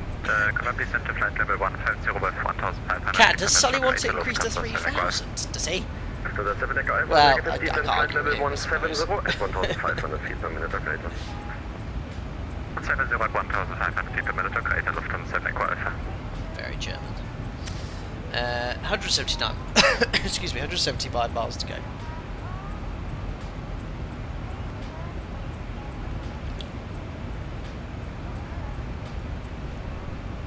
Rayman, I've been out of the X-Plane scene for a while. Still haven't bought X-Plane 12, but think I may soon. Has the ZIBO changed much better? More features. The ZIBO mod is now up to the point as it was in X-Plane 11. When X-Plane 12 came out, early access, the ZIBO mod was then transferred. It had a lot of issues, and some issues were fixed quickly, and then other issues would spring up. It's now at a point, until around a month or two ago, where I was actually satisfied it was at a point now where it was as good as it was in X-Plane. There's still a few bugs here and there, but certainly the sim itself, outside the mod, has improved graphics-wise considerably. Still a few issues with cockpit lighting. You can see here it's far too dark, and if I look down here, if I could have this level of lighting by default, it's fine, but if I head up too dark, just don't like that at all. Delta 426 is at level 170 on the rate of 1,500 feet per minute or greater, Lufthansa 8 Mike Alpha. Lufthansa 8 Mike Alpha, proceed direct Delta Black Mike Doctor, there's a 426. huge shred building up on Microsoft Flight Sim for us discussing what you just showed. Actually, just talking about the lighting. Well, I'm interested about that. Thank you, Jacob, for another donation. Oh, we're still talking about taxing. Hello. At 40 to 45 gigawatts, plane should speed up in taxi idle. At 80 gigawatts, it should need more than 30 N1 to get plane moving. Breakaway. Idle N1 taxi on all ways. Very good question there, Jacob. Again, this is sort of a generic figures which are from the manual and sort of works. The fact is, in real life, there's too many variables to say it works. For example, slope's the biggest one. However, even in the apron, I've had aprons where it's sort of a dip in the apron, and I've been sort of weighing 55 tons, and I need 40% M1 on both engines before the aircraft starts moving. Now, generally speaking, all weights, sort of from 50 to 75, which is your typical operating weight, you need around 30 to 35 to break away, and that's enough. Slope a bit more if it's down slope. Sometimes you don't even need any, you just release the brakes and roll forward. Slope's the biggest factor. Now, most aircraft, again, if it's completely flat, you go idle at any gross weight. The gross weight won't make a significant noticeable difference on the aircraft's inertia, because there's too many other variables going on. But yeah, 30% is usually enough to get moving when you're light, 35% if you're heavy. Once your taxi speed go to idle, and that should be enough to keep rolling. Any sort of slope though, you'll need to brake or add thrusters. The mod feels fine for me. Affects your donation. If you want more discussion, feel free to leave in the comments section. But again, all quoted in the manuals. In real life, slight adaptations. Hansa 7 Echo Alpha, contact Munich arrival 128.030. Goodbye. Aaron, you need at least 1.21 gigawatts to cross speed at 28 miles an hour. Hansa 8 Mike Alpha, contact Munich arrival. Demo, have you ever considered making a decent set of checklists for download? You don't need to. If you fly the ZIBO mod den mode, there's a plugin here. You'll need fly with lower, and how do I see them all here? And download, made from one of my members, the audio checklist, and you have an interactive checklist which you can use. Looks at your aircraft configuration. That's what I'd recommend. In fact, I can get the link for you. Is it checklist or checklists? I think it's checklist. My mods know all the commands and I don't. Oh, I got it right. Perfect. Thanks, Andy. A5 PMDG, no explain. Ah, okay. There might be a decent checklist of it. Or just watch all my videos until you know it all off by heart. Yeah, this is too dark. I'm going to turn the dome light on. I don't know. It's marginally better, but this lighting with sunset isn't quite right. It's just too dark here. Bearing 381, München hello, identified. Almost halfway, passed over Munich. 2037, stay at 360. Squawk 2037, thanks, 381. Actually, hasn't she given... Oh, no. Oh, what's this squawk? This squawk, oh, right. I think this might have been from my last live stream, where I was given a squawk by where we flew into Philadelphia, and I never reset it. So I should think Munich presumed that was the squawk given to me by a non-existent controller. Thanks for subscribing there, Jacob Wick. Visitor, welcome on board.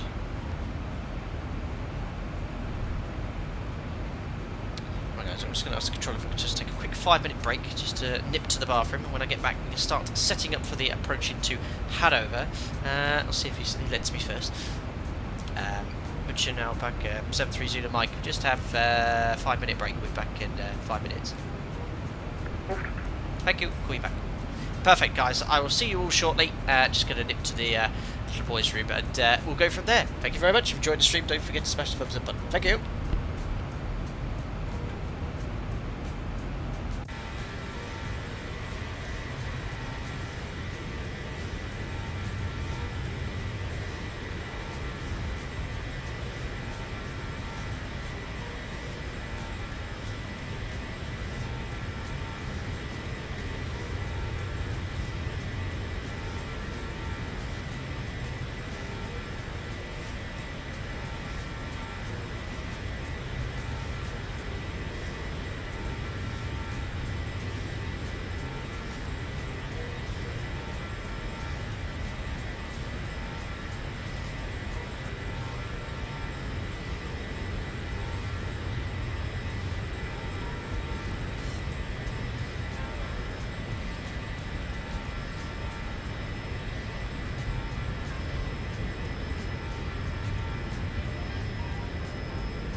Yeah, I know, I had put the bike on there. Look, he's got a multicoloured alpaca in his mouth. Jack, come here. Who is this? What you got? What you got? Ow! Come here. Come on. Come on. Oh, it's, the toy's changed. Leave it. What you got? Sit. What you got? What's this? It's a giant toy. He can't barely get it in his mouth. Oh, he's... help! Leave it. Leave it. Sit. Stay. Got it. Bye. There we go. I better check in with Munich, but you got to prioritise. You got to prioritise this week. Yeah, he's as good as gold. I don't know if I've bent yoke cam here slightly. Let me have a look. No, it's all good. Optimal position. Reading anything. Excellent. Right, let me check in here with ATC, and we'll go from there. 381. Ooh, what's going on here? Ah, pretty sunset. 73 Zulu Mike, are you back in cockpit? Hey, Ferb, just got back now. Packet 73 Zulu Mike, thank you. 73 Zulu Mike, Roger, no further ATC for the moment. Monitor Unicom 122 decimate, have a great flight and stream, goodbye. Thank you, 122.8, Alpaca 73 Zulu Mike, choose. Ah, that was nice. Perfect. Excellent, over to Unicom, and we shall now have a look here. Oh, 80 miles to go. Better start setting up. So there is a busy event. I don't know. Let's have a look here on VATScope. See how many aircraft are flying into Hannover. I've just got default scenery. The default scenery in Expo 12 is excellent, so should work out well. Oh, the VATSIM map. Yes, there's a few arrivals. Looks quite busy. A lot of aircraft coming in from the south. Full ATC in an event. 59 arrivals, but the Germans are very good at hosting VATSIM events. 60, well, I'm sure they'll be fine. Yeah, the lighting outside, that's lovely. That's really, really nice. That's fantastic. But this cockpit lighting, not so much. It's really dark in here, but that is much, much better. That's perfect. Really like that. Anyway, yeah, we better do some work. So Jim has control. No TAMs not to affect us. The weather in Hanover is very nice indeed. Let's see if I can pick up an ATIS. In fact, Echo Delta Delta Victor. I've got the weather. So using 27 right, 27 left. I'll plan for 27 right. It's longest runway. Dependent parallel approaches. So our threat is they could change the runway on us last minute. It's Cav OK, 25 degrees, QNH 1017. So perfect weather conditions. We've got loads of fuel arrival as well. 250 below 100. Winds can come in now. 310, 200, 100. Barely any point putting these in. 257 at 24. 200, 268 at 10. And 100 to 286 at 3 knots. QNH is, I just told you, I looked it on here, 1017. So that's set here as well. We'll pop some fix rings in, we'll plan for 27 right, unless someone else tells me differently, but I'll plan for 27 right. Excellent. Let's have a little look at the charts. So coming in from the south, the arrival expecting is a GITEX 5 Papa, and this sort of takes us northwest. From GITEX we can have a minimum descent altitude of 7,000 feet until we get to this point, 8.9 miles away, 19-mile leg to Delta India 121 India, which is the radial. India point being 9 miles. And then from SAS, yes, the equals, the ZIBO equals sign has returned. I've never seen the equals in any FMC, but we'll take it. It's the Saarstedt VOR, and 4,000 feet is the minimum holding altitude checks in the FMC. And from this point here, there's a transition onto the ILS for 27 right, which I will select here. Just want to check the other one. It also has a transition from SAS, that's fine. So ILS Zulu, we'll plan for 27 right because it's the closest airport to us as we come from the south. From Sasset, we just, or Sarstedt, we selected the transition, which takes us outbound 022 for 11 miles or 12.3. We've got this kilo point, or 11.3 here, Delta 022 kilo. Let me just look at the picture. We could potentially get a shortcut here for track miles, but with what's in the FMC, we should be fine. So that's this point here, the 286 radial is the Delta 022K point. Then we're going to make a left turn onto the localizer, onto the centre fix, and then Xava is the final approach fix. It's all coded correctly. Frequency wise, we'll get the ILS active 108.9. 108.9. This would have been a great flight for the Fearless 747 conventional arrival. 271.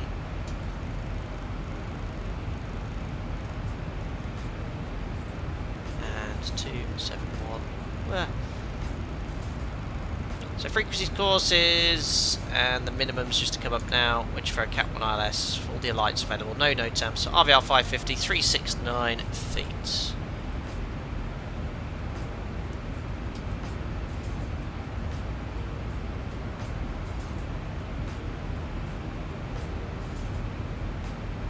Oops. It does whiz around quickly, doesn't it? 369 feet. Frequencies, courses, minimums are set. We're either going to get vectors or the transition from Sarstedt. We've checked that routing all the way to Xava. MSA, no terrain issues, look 2,800 all the way around. We'll fly the ILS down. The 3-degree glide path checks in the FMC. And if we have to go around, my actions will be Toga, go around flat 15, set ground for us, positive climb, gear up 400 feet, LNAV, we'll climb straight ahead, and after passing 600 feet, which is coded here, 600 feet, it'll be a turn right, max 185 knots, heading 356, climb to 3,000 feet, which is the stop altitude, and at 5.8 miles, right turn 093 to the Kill NDB 311. Well, we'll tune that now, 311. There's a Hannover one as well, 320. So we'll put 320 as active for Hannover, and then for the Mr. 311. There we are. We can now select this to ADF, and to ADF as well. Excellent. So landing then on 27 right, nice long runway, 3,200 meters. It's got to be this high speed, kilo. It's about a distance of 2,300-ish meters or so. So progress page, we're going to burn 600 kilos of fuel. Anyway, oh look at that, exactly 63 tons. I can put that all in the OPT, but flat 30 or to break 3. Second detent will work nicely for kilo 2. Taxi then, Golf, Foxtrot or Mike onto stand. I've just realised you don't have the charts up. The issue I usually have is I leave the charts on. Sorry guys. Did you see the missed approach? I don't know, but there we are, 27 right, kilo, Golf, kilo, Mike. Performance done. And 30 miles on top of descent. Let's do the descent checks. Descent checklist. Pressurization. That is Set.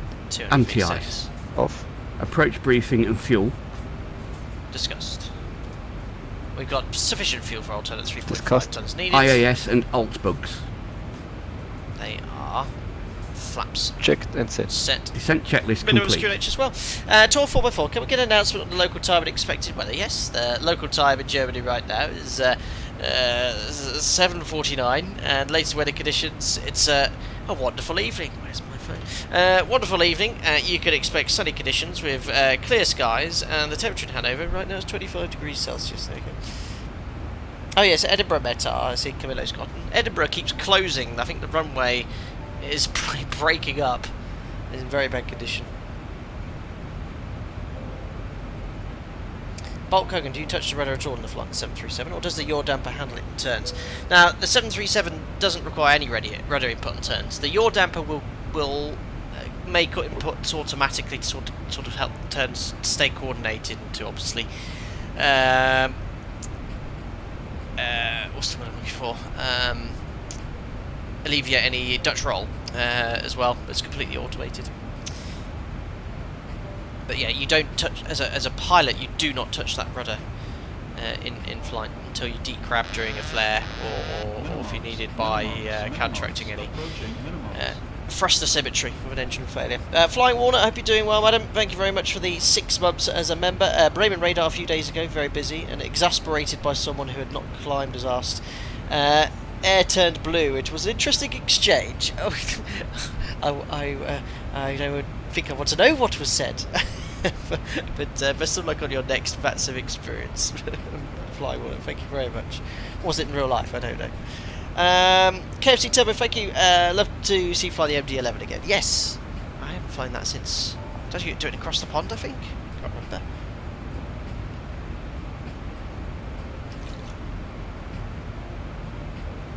Mad Matt UK. There are thunderstorms right across the country. The northeast is taking a right hammering. So I'm from Lincolnshire, and I text my mum this afternoon. They have had a huge thunderstorm over in Lincolnshire in the east of the UK today. Massive. She said she didn't see anything. She sent me some pictures actually, and it was sort of like the sky was black. It was so dark.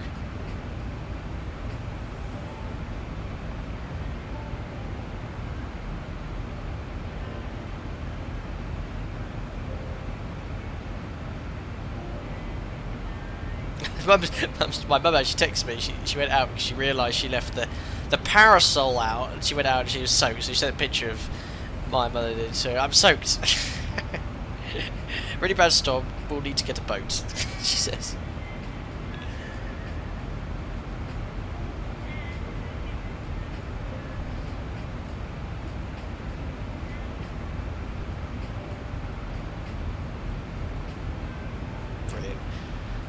Sorry, I was just texting my mother.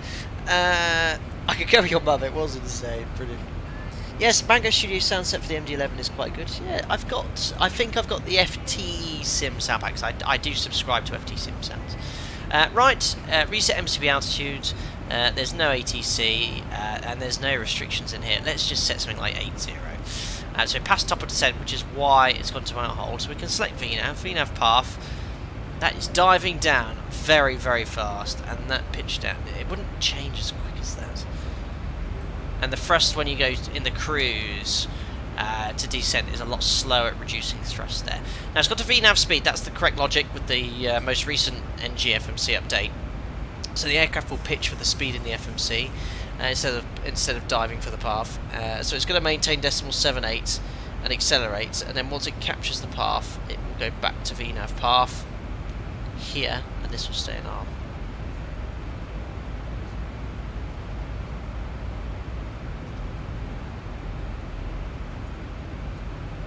Oh, it's just paralleling its path, so I'll monitor that for now. Can easily use speed brake to get back onto it. Ooh, look at these purples, very nice. Oh, that is excellent. I'm not so sure about these sort of. It looks like Nigel's outside the house to collect the rubbish on a Monday. Flashing hazard lights.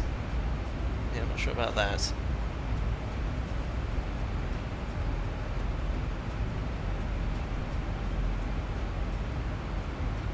Aurora says we're currently in the middle of that thunderstorm in the northeast. My sprinkler looks a bit daft being turned on outside now. I ain't going to be turning it off. Got extra water to plants and grass. Someone's asked me to contact 50, them. James! 30, 20, 10. Absolutely. Are you a better shot than me? Welcome. Yes, I am. I need to get this frequency. Oh, hold on. I need to change the mod. There we are. I don't think I can set that frequency on my radio tuning panel. Yes, I am a better shot. I can prove it to you very shortly. I'm not showing you my toy. Radar, very good evening. Alpaca 73 Zulu Mike, descending flight level 80, approaching Burka. Alpaca 73 Zulu Mike, Bremen Radar identified. Proceed direct Saarstedt, Sierra Alpha Sierra, descend flight level 110. Direct to Sierra Alpha Sierra, descend flight level 110, Alpaca 73 Zulu Mike. That's how you say it. Set 110 checked. Execute. Slight shortcut, so that's going to change my profile. So one of the guys there was asking what mode's best to use now. So I'm in VNAV, I'm at 1500 feet above my profile, and it's staying in speed. This is how VNAV works. So I've got two options really to recapture. I can go level change, increase speed, or I can go open the speed window, stays in VNAV speed, but instead of commanding the speed in the FMC, it's now commanding the speed in the MCP, and this is pitching for this speed. So what we're going to do, we're going to accelerate to 300 knots, let the aircraft pitch down. This is nice, the mod here, the way it's pitching down here is very realistic, nice and smoothly pitching down. Rate of descent's in excess of 6,000, don't often see 5.5 maybe, but it's a little excessive. That path's very quickly coming up anyway.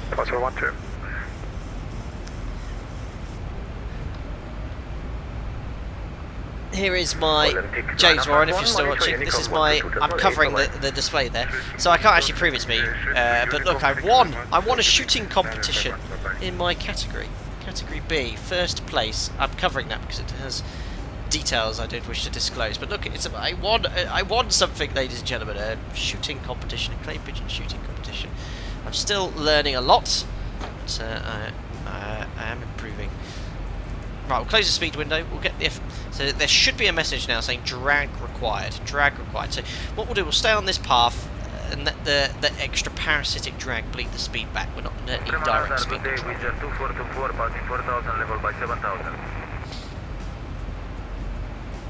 Yes, I don't know why I used Nigel for the refuse collection day.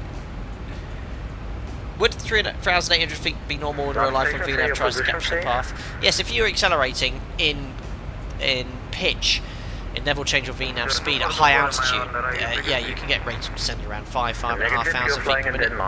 Monitor Unicom, bye-bye.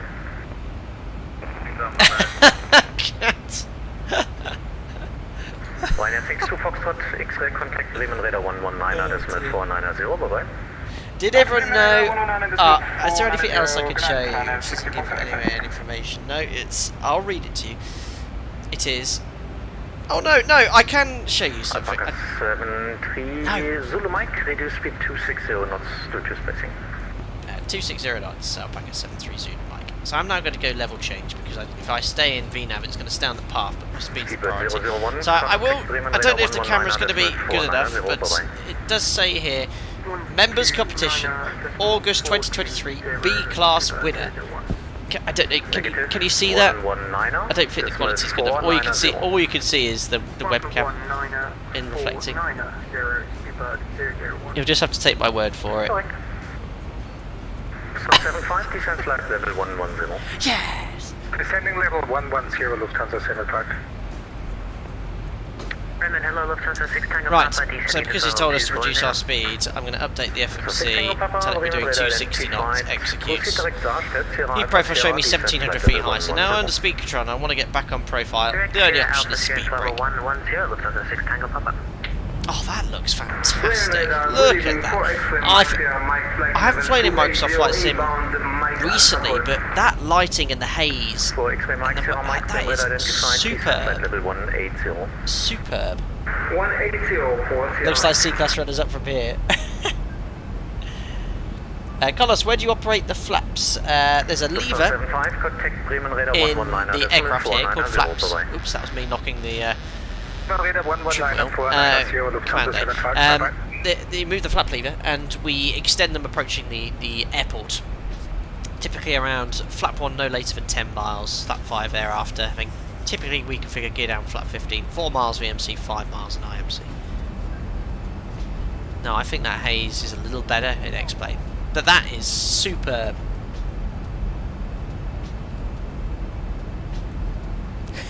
Andrew maybe flight sim ambitions for next James Bond as he has good flying skills, good at shooting, and perfect British accent. No. Oh, maybe I should say that to my partner. Andy, Microsoft Flight Simulator, no in comparison.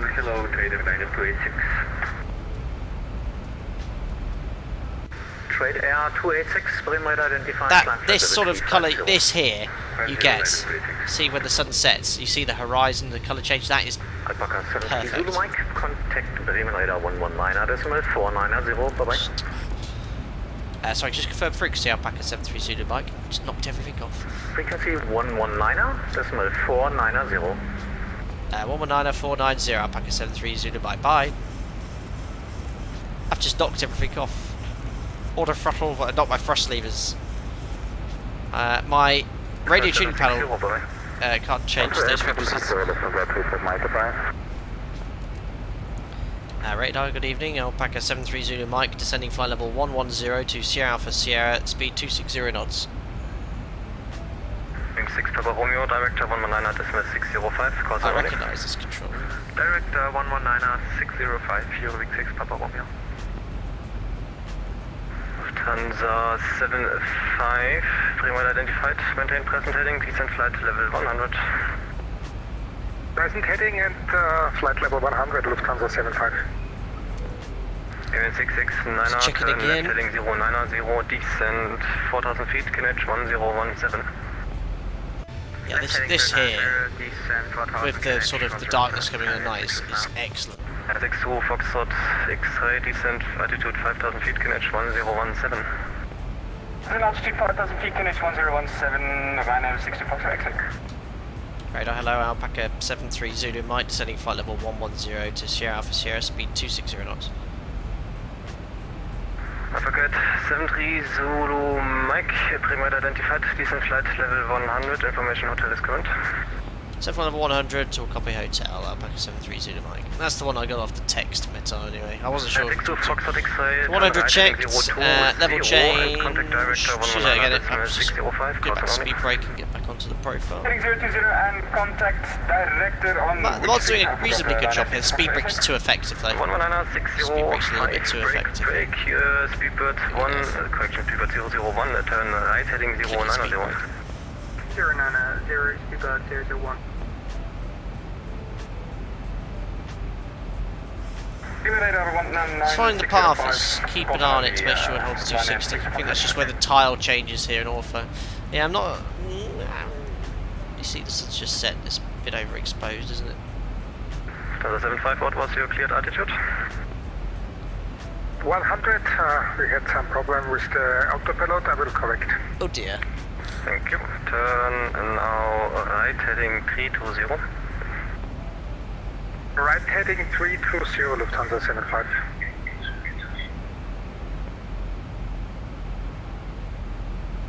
Hello, Lufthansa 6 Tango Papa, descending to 1502110. Did I just knock something again with my mouse? Papa, Bremen, radar identified, he's in flight level 100, information hotel is current. Yes, they've increased the amount of... They've changed the spacing, haven't they, for the frequencies on VATSIM since I've last been online. But my radio tuning panel can only do... Director 119er, those changes. 605, correct? Director. Director 119er, 605, thanks for the service, Sky 669. Check. Speedbird 001, descent, altitude 4000 feet, QNH 1017. 4000 feet, speedbird 00. Turn 4000 feet. 4000 feet, speedbird 001. What on earth is that?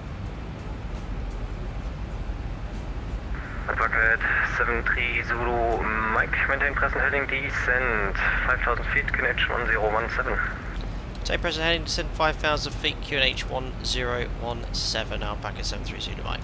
So 5,000 feet checked, set QNH 1017. I've got a level change, passing 10,000 for 5,000 feet, no flags. Standby activity is set, do the post cruise checks as well. Fuel 4 Heading 290, Lufthansa 75. Lights, logo, up on, level 70.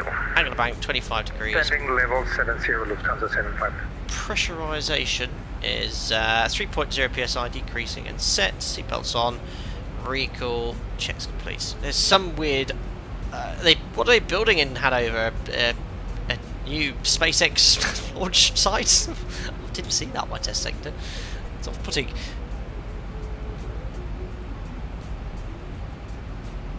Board says, would you recommend X-Plane 12 to someone who has already spent a lot on Microsoft Flight Simulator? Yeah, I do prefer how aircraft handle in this sim, and this lighting. Well, I've not flown Microsoft Flight Simulator for a while in these sort of conditions, but this is spot on. Really, really nice. Turn left heading 070. The lighting's much better now. So we're told to maintain present heading, so we're going to fly overhead Sierra Alpha Sierra and see what happens with ATC. Where's my fix rings? Did I put them in wrong? Oh, well done.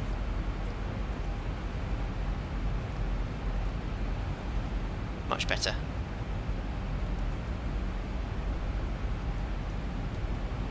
Decel point is exactly where I'd expect it to be. This is, look at the mod's fantastic. Really, really good. Take care, Craig. Have a great landing off to take the FO for a while. Brilliant. Don't take Jack without telling me then. Good evening, Scandinavian Nature 5 Airport, passing 2,000 feet. Thanks, KFC Tim, look at that. I won't do it now in case this crashes the sim. But this now, the lighting is really good now. That looks really good. Just turn the music off. So now we're sort of going in this direction. I'm going to go vertical speed because I'm going to start getting low on profile, because this VNAV profile is based on me turning right now onto the approach, but now we're going in this direction.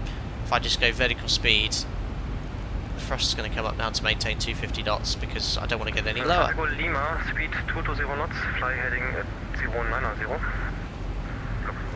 Obviously it's very busy here. So look, yeah, I'm going to be sequenced in here behind DLH. Is that some cargo airline? Not sure. So yeah, really shallow descent now. 500 feet per minute will be fine.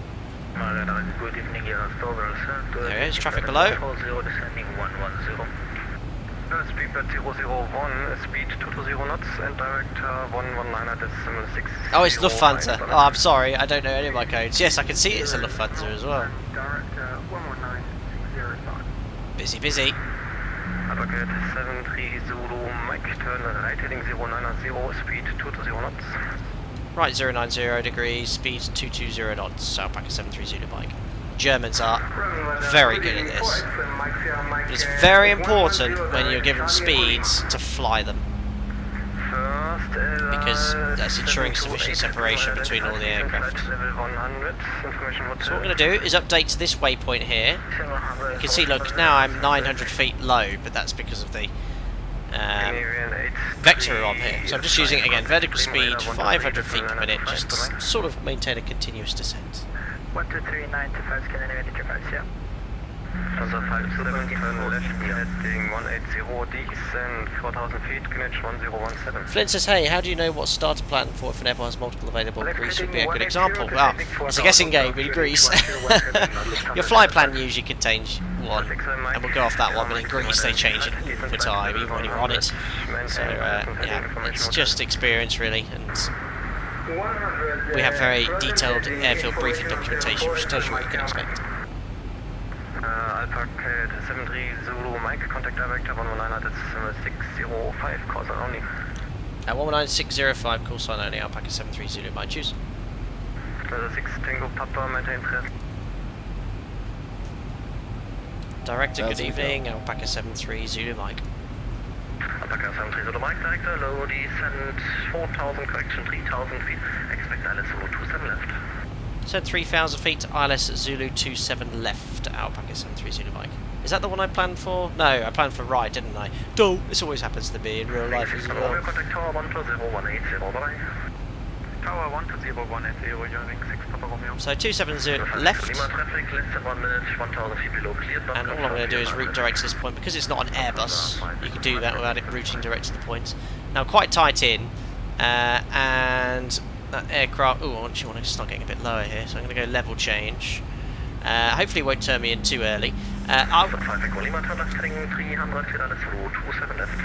will get the charts out here quickly. Now bear with me, I'm going to use the charts in front of me instead of the ones on your chart, because I don't have time to switch them over. So 379 is the new minimums. Frequencies are 109.95. You are too fast, previous controller cleared to 220, not faster. Oh dear. The course is the same as well. Yeah, I'm going to 220 knots now, 001. Oh. Negative 200, reduce now, I have to put you in sequence, 200. Nigel, what's going on?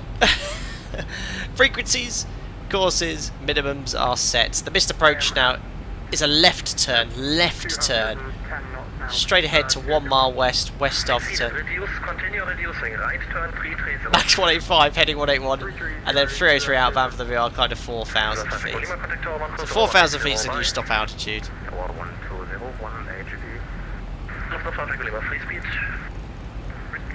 I slowed down a bit because I thought he was going to turn me in early, but he hasn't. There we are, so we're now quite low. That's my bad. I'm trying to change that as well. There are runway change. The runway here is shorter.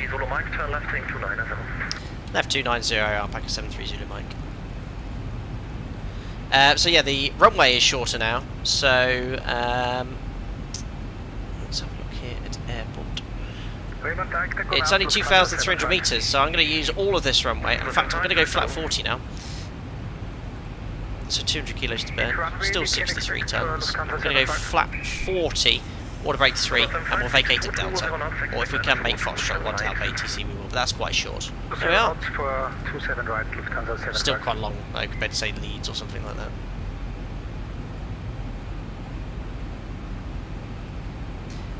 Perfect. So that was our turn. The only thing I did, as I said, I had quite a high rate of descent just before I thought I was going to get an early turn there. God, look at this. The ortho looks great, apart from SpaceX being built over there. That looks fantastic. Oh, Nigel's having a mare.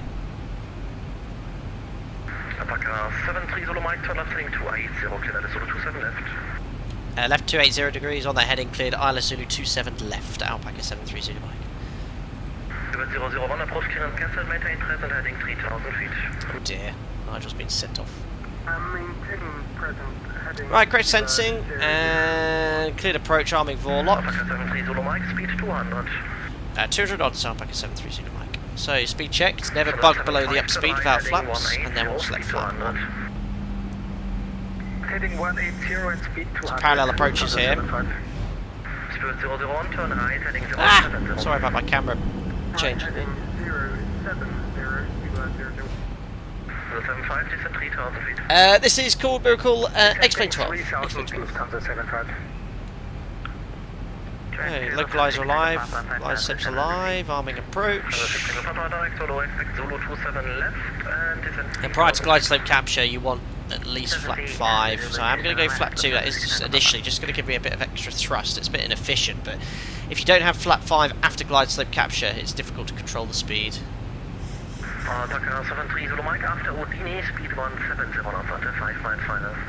After Udine, 170 knots till 5, Alpaca 73 Zulu Mike. So it wants me to keep the speed up as much as possible. Flat 5.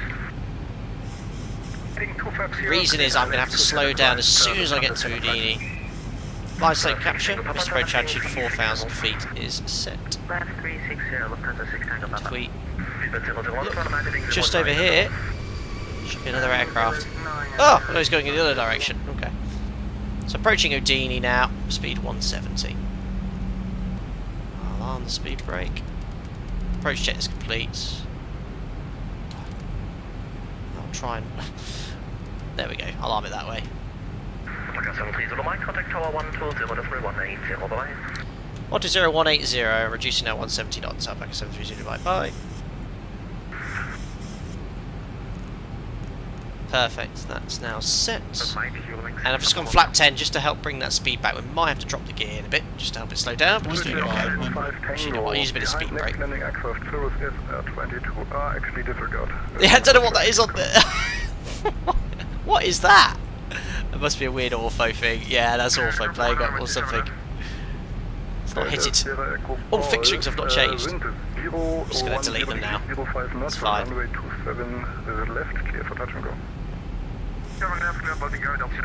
Touch and go. Lufthansa 5 Echo Lima, contact Hannover ground 121.955. 121.955, Get down flat 15. Scandinavian 669 after crossing, contact Hannover ground 121.955. Start switches. Recall, speed brake, arm, grid lights. Landing gear down to gear. Flat 25. It's 121.955. And below 162 knots we can select flat 40. 162 knots, flat 40. I'll try and check in when I can. Contact Hannover ground 121.9. So I just want to see how the auto throttle is. The auto throttle's a bit slow to respond sometimes. Should not do go below the speed. Perfect, that's much better. The mod had an issue a couple of builds ago where the auto throttle did not add thrust enough quick enough, and the speed got low, but that's much better. Pitch power's good. Tower hello, it's Alpaca 73 Zulu Mike, established 27 left, approaching 3 miles. Alpaca 73 Zulu Mike, Hannover Tower hello, number 2 expect can clear. 1,000. Roger, continue approach Alpaca 73 Zulu Mike. Perfect, pitch. Alpaca 73 Zulu Mike, wind 010 degrees, 05 knots, runway 27 left, clear to land. 27 left, clear to land, Alpaca 73 Zulu Mike. Lights are on, check's complete. I haven't run the checklist because it is a bit buggy at the moment. So disconnect auto throttle, disconnect auto throttle. The pitch and power here is spot on. The mod is excellent. The only issue we're having right now is that unusual artifact in the distance where aliens have landed. 275 Tango, behind next landing. German efficiency. Boeing 737, line up runway 27 500 continue. Fully stabilised, keep the runway at the same point in the windscreen. Perfect conditions, guys. No wind, no turbulence. And 275 Tango, be ready for takeoff. Be ready for departure, sorry. Oh, very good. The German corrected himself. I was just about to say, you shouldn't say takeoff unless he clears you for takeoff. Continue. Very German to correct himself. Lufthansa 6 Tango, Papa, Hannover Tower, hello, number 2. 50, 40, 30. Check. Oh, beautiful. The mod's beautiful. I don't care, but the mod handled excellently. Speed brakes up. Reverses. That was beautiful. 100. Manual braking. 80. Cancel reverse. We'll take the next right. That was had a bit too hot on the brakes there. 6 knots, ladies and gentlemen. Welcome to Hannover for the first ever time. A bit of a firm landing, but you know the handling and the flare there was excellent. There's been improvements here. Really nice. Love it. Love it. So good, guys. This X-Plane 12 right now, the beta and the mod are really good. Fantastic. Lufthansa 6 Tango, ooh, big jumbo there, look. Lufthansa 6 Tango Papa. Lufthansa 6 Tango Papa, wind 010 degrees, 05 knots, runway 27 left, clear to land. 27 left, clear to land, Lufthansa 6 Tango Papa.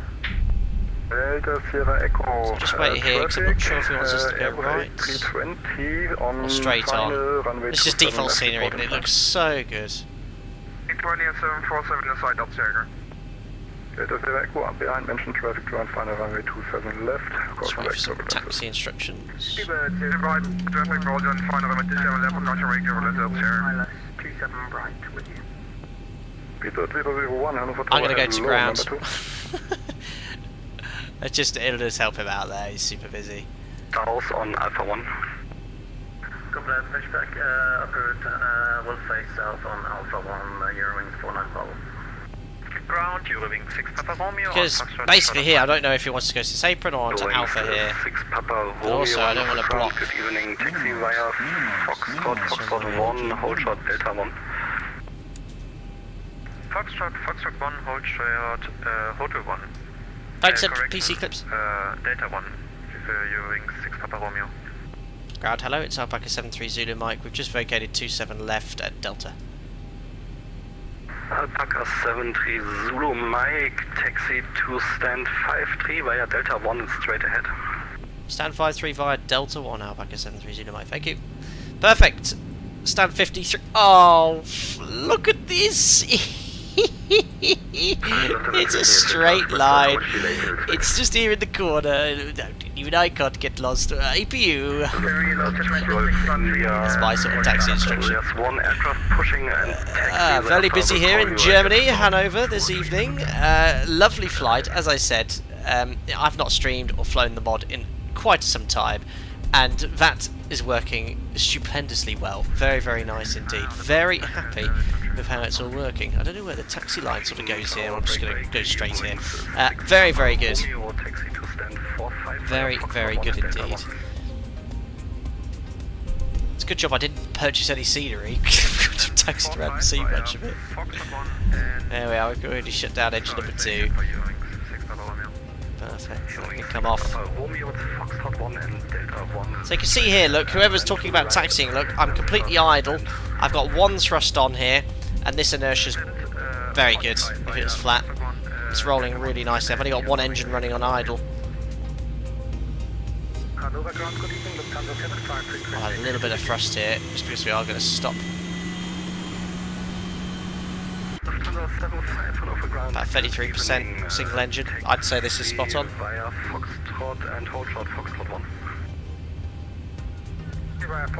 Perfect. Bring it to a stop here. There we are, parking brake sets, APU's available. Better do the rest of the cleanup here, that's all done. That's fine.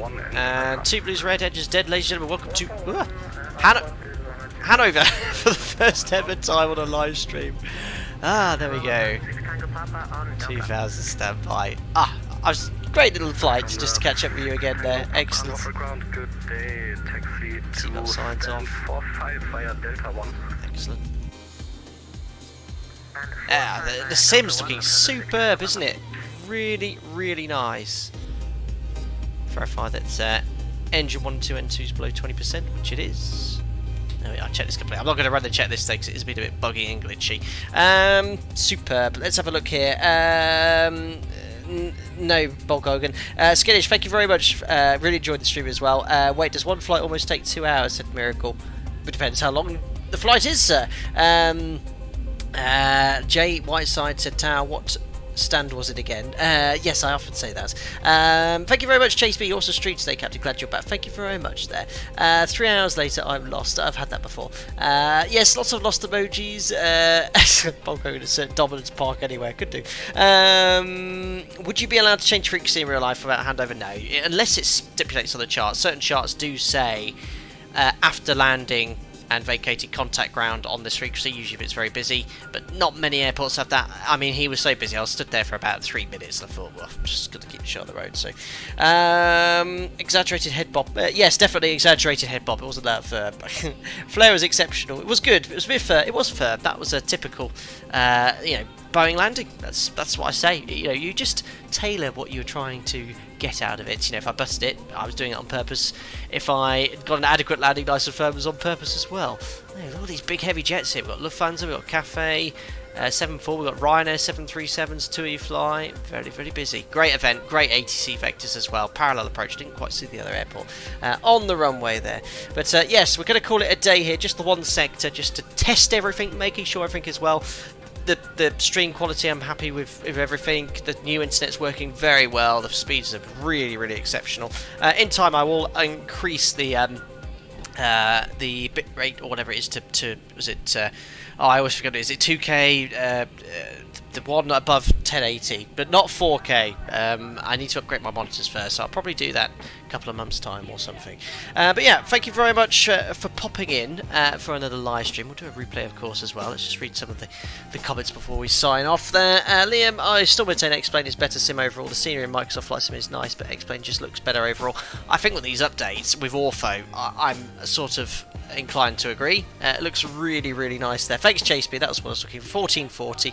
Yeah, sorry, resolution and bitrate, 2 different things. Oh, I don't know. Yeah, I'm looking to increase the resolution because I can select a higher bitrate, Domino Moosey. You know computers and I don't go hand in hand.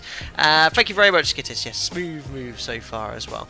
That's about it. I think I caught up with the rest there on the approach there. But yes, thank you very much to all the excellent ATC here in Bremen Radar.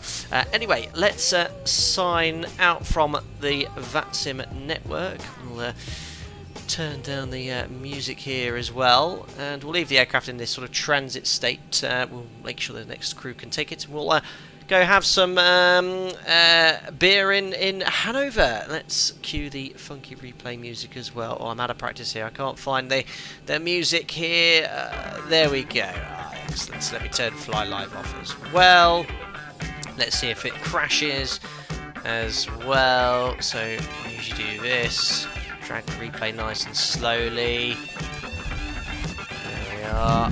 Ah, yes. There's a shame about that random artifact here. Let's have a look at the landing from the whole point. Crank up the volume as well.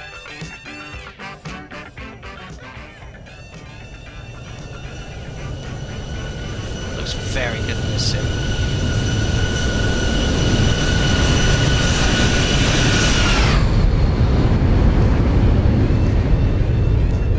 Yeah, it would have been firm. That would have been like a uploaded on YouTube. Oh, another hard landing with Alpaca Airways.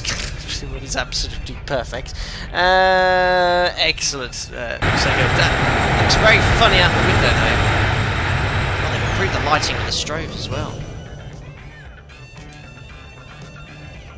That was a Leeds Bradford landing, that was. If you're a passenger and it lands like that, that's perfect.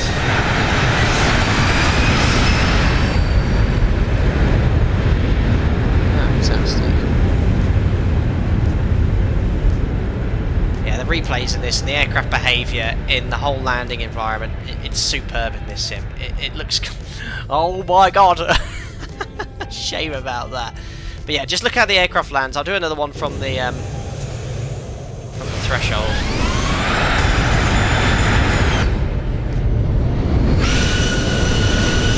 It looks so good. The flare was perfect. The behaviour of the flare was excellent.